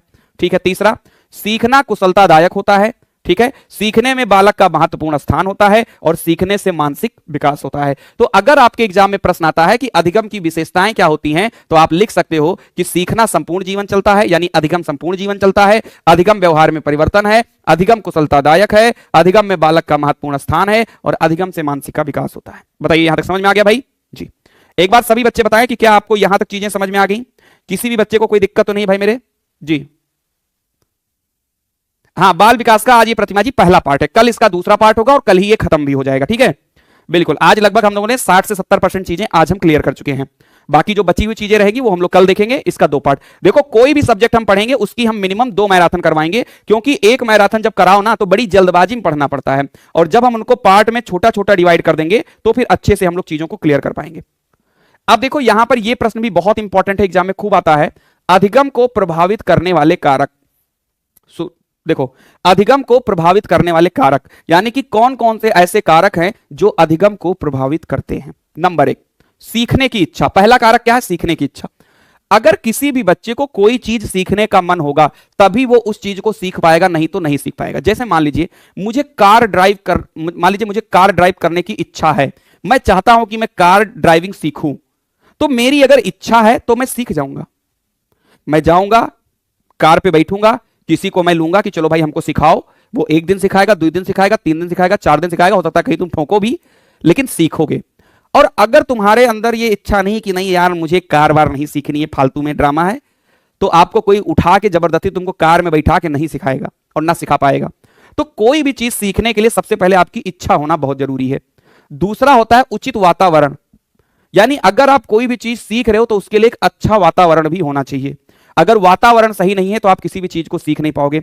बालक का शारीरिक तथा मानसिक विकास भी होना चाहिए। अगर कोई बालक है उसका जो है शरीर सही नहीं है, वो बीमार है, तो क्या वो अच्छे से कोई चीज सीख पाएगा? मान लीजिए कितना भी इंपॉर्टेंट लेक्चर मैं पढ़ा रहा हूं, खूब अच्छा लेक्चर पढ़ा रहा हूं, और किसी भी इंसान का पेट बहुत तेज दर्द कर रहा है, उस टाइम पर किसी भी कारण से पेट बहुत ज्यादा दर्द कर रहा है, तो क्या आप मेरे द्वारा कही गई एक भी बात को आप अच्छे से समझ पाओगे? नहीं, क्योंकि आपका दिमाग मेरी तरफ नहीं रहेगा, आपके पेट की तरफ रहेगा। क्यों? क्योंकि वो आपको दर्द दे रहा है। तो हमेशा याद रखना, अगर किसी भी बच्चे का शारीरिक विकास अच्छा है, शरीर उसकी अच्छी है, उसका मानसिक विकास अच्छा है, तो कहीं ना कहीं वो आपकी चीजों को अच्छे से सीखेगा। शिक्षण पद्धति आपके सीखने का एक महत्वपूर्ण कारक है कि आप बच्चों को जो पढ़ा रहे हो वो किस शिक्षण पद्धति या किस शिक्षण विधि से आप पढ़ा रहे हो। और पांचवा चीज है पाठ योजना। अगर आप किसी बच्चे को कुछ पढ़ा रहे हो तो कोशिश करिए कि आप अच्छे लेसन प्लान के तहत आप पढ़ाइए। आप पूरा चीज योजनाबद्ध लेकर के जाइए कि हमें बच्चों को आज इस तरीके से, बढ़िया तरीके से, मस्त तरीके से हमें उनको पढ़ाना है। तो अधिगम को प्रभावित करने वाले कारकों में सीखने की इच्छा, समुचित वातावरण, बालक का शारीरिक तथा मानसिक विकास, शिक्षण पद्धति और पाठ योजना भी शामिल है। समरीन जी बिल्कुल ले सकते हो बैच, कुछ नहीं करना है आपको। डिस्क्रिप्शन बॉक्स में एक लिंक मिल जाएगा परीक्षावीर का, आप उसे डाउनलोड कर लीजिए, परीक्षावीर ऐप है, और वहां से जाकर के आप रक्षक बैच आप ले सकते हैं। या आपको बैच लेने में कोई प्रॉब्लम है तो ये मेरा एक नंबर दिया गया है, ठीक है, आप इस नंबर पे क्या कर लीजिए, आप इस नंबर पर या तो कॉल कर लीजिए और या तो आप इस पर व्हाट्सअप कर दीजिए। व्हाट्सअप पर आप ये लिख दीजिए कि मुझे यूपी टेट का बैच लेना है या फिर मुझे डीएलएड फर्स्ट सेमेस्टर का बैच लेना है, जो भी बैच लेना है आप इस नंबर पर मैसेज कर दो, टीम आपको एक क्यूआर कोड दे देगी, आप उस पर पेमेंट कर दो, आपको बैच मिल जाएगा। नेक्स्ट, अगला प्रश्न यहां पर है कि परिपक्वता किसे कहते हैं? परिपक्वता को परिभाषित कीजिए। ये आज का एक लास्ट क्वेश्चन है और इसी के बाद आपकी इसकी क्लास खत्म हो जाएगी। कल जब हम लोग आएंगे तो कल हम आपको इसके आगे के जो बचे हुए पार्ट हैं उसको हम कल करवाएंगे, ठीक है। ज्यादा बर्डन आपको नहीं देंगे। जितने भी क्वेश्चन मैंने करवाया है इन क्वेश्चंस को आप कल सुबह 9 तक इनको याद कर लीजिएगा, ठीक है। ये आपके लिए होमवर्क रहेगा कि जितना भी मैंने आपको आज पढ़ाया है इन्हें आप कल सुबह तक 9 बजे तक आप याद कर लेना। कल हम लोग आगे जब एक्स्ट्रा चीज लाएंगे तो उनको हम लोग वहां पे करेंगे। परिपक्वता किसे कहते हैं? अब आप ध्यान से देखिए जी, अब आप इनको बहुत ध्यान से देखिए कि परिपक्वता क्या होता है, परिपक्वता को परिभाषित कीजिए। देखिए, परिपक्वता वह स्थिति है जिसमें व्यक्ति शारीरिक पूर्णता को प्राप्त कर लेता है। परिपक्वता का मतलब होता है कि जब आपका शारीरिक विकास पूरी तरीके से हो जाता है, जब आपका मानसिक विकास पूरी तरीके से हो जाता है तो उसे हम क्या बोलते हैं? उसे हम परिपक्वता कहते हैं। सामान्यतः 25 साल की आयु को परिपक्वता की आयु माना जाता है। यह कहा जाता है कि 25 साल की उम्र तक जो बच्चा होता है वो पूरी तरीके से क्या हो जाता है? परिपक्व हो जाता है। तो आज के लिए हम लोग इतना ही रखेंगे। मुझे उम्मीद है कि आपको आज की क्लास बहुत अच्छी लगी होगी। कल सुबह 9 बजे आप सभी लोग फिर उपस्थित होइएगा और कल हम लोग बाल विकास का पार्ट 2 पढ़ेंगे। कल हम लोग बहुत सारे क्वेश्चंस और लेकर आएंगे, अच्छे अच्छे क्वेश्चन जो हम लोग आज नहीं पढ़े हैं। तो क्लास आपको कैसी लगी एक बार जरूर बताइए। और जाने से पहले आप सभी से विनती है हमारी कि जाने से पहले आप अपने कॉलेज के ग्रुप में अपने दोस्तों को, कम से कम एक दोस्त को आप वीडियो जरूर शेयर कर देना। ये जाने से पहले आप सभी से मेरी विनती है। और कल सुबह 9 बजे हम लोग मिलेंगे। ज्यादा बर्डन हम आपको नहीं देंगे कि पता लगा एक ही दिन में पढ़ा दें, तुमको बुखार आ जाए, कल से आप मैराथन में ही ना हो। ऐसा नहीं होगा। मेरी मैराथन 2 घंटे, 2.25 घंटे, 2.5 घंटे, जैसा टॉपिक होगा उस हिसाब से हम आपको पढ़ाएंगे। 2.5 घंटे ज्यादा मैराथन नहीं पढ़ाएंगे। कोशिश करेंगे कि 2 पार्ट में आपका पूरा सब कुछ सफाचट कर दें। पहले बताओ यहां तक सबको समझ में आ गया भाई मेरे? ठीक है। बाकी सभी बच्चे चले जाओ, बैच ले लो। मैं सबसे कहूंगा बैच ले लो, बिल्कुल ज्यादा बैच में मत पढ़ना। जितनी नोट्स दिया हूं उनको अच्छे से पढ़ लो। प्रीवियस ईयर पेपर जितने हैं उनकी पीडीएफ डाउनलोड करके पढ़ लो। मात्र 200 रुपया है, जाके पढ़ लेना। सिंपल सा है बैच। परीक्षावीर ऐप की लिंक आपको डिस्क्रिप्शन बॉक्स में मिलेगी, वहां पर जाओ, एकलव्य बैच पर आप क्लिक करना। वहां पर आप एक कूपन कोड लगा देना एग्जाम। जब आप कूपन कोड एग्जाम लगा दोगे तो 249 का बैच आपको मात्र 200 रुपए में आपको मिल जाएगा। इतना समझ में आ गया कि नहीं समझ में आ गया बताइए? बताओ, इतना आपको समझ में आ गया भाई मेरे? तो 200 रुपए में बैच मिल जाएगा। अगर आपको बैच लेना नहीं आता है, किसी और से पेमेंट कराना है या कोई भी प्रॉब्लम है, आप इस नंबर पर कॉल या व्हाट्सएप पे मैसेज कर देना। कोशिश करना कि व्हाट्सएप करना, व्हाट्सएप पर रिप्लाई जल्दी मिल जाएगा, ठीक है? कॉल हो सकता है कि किसी बच्चे का कॉल हो, कॉल बिजी आया, तो कॉल पे ज्यादा ध्यान मत दिया करो, व्हाट्सएप पे मैसेज कर दोगे, व्हाट्सएप पे आपको रिप्लाई मिल जाएगा। थैंक यू सो मच, जय हिंद, मिलते हैं कल सुबह 9 बजे। Thank you so much.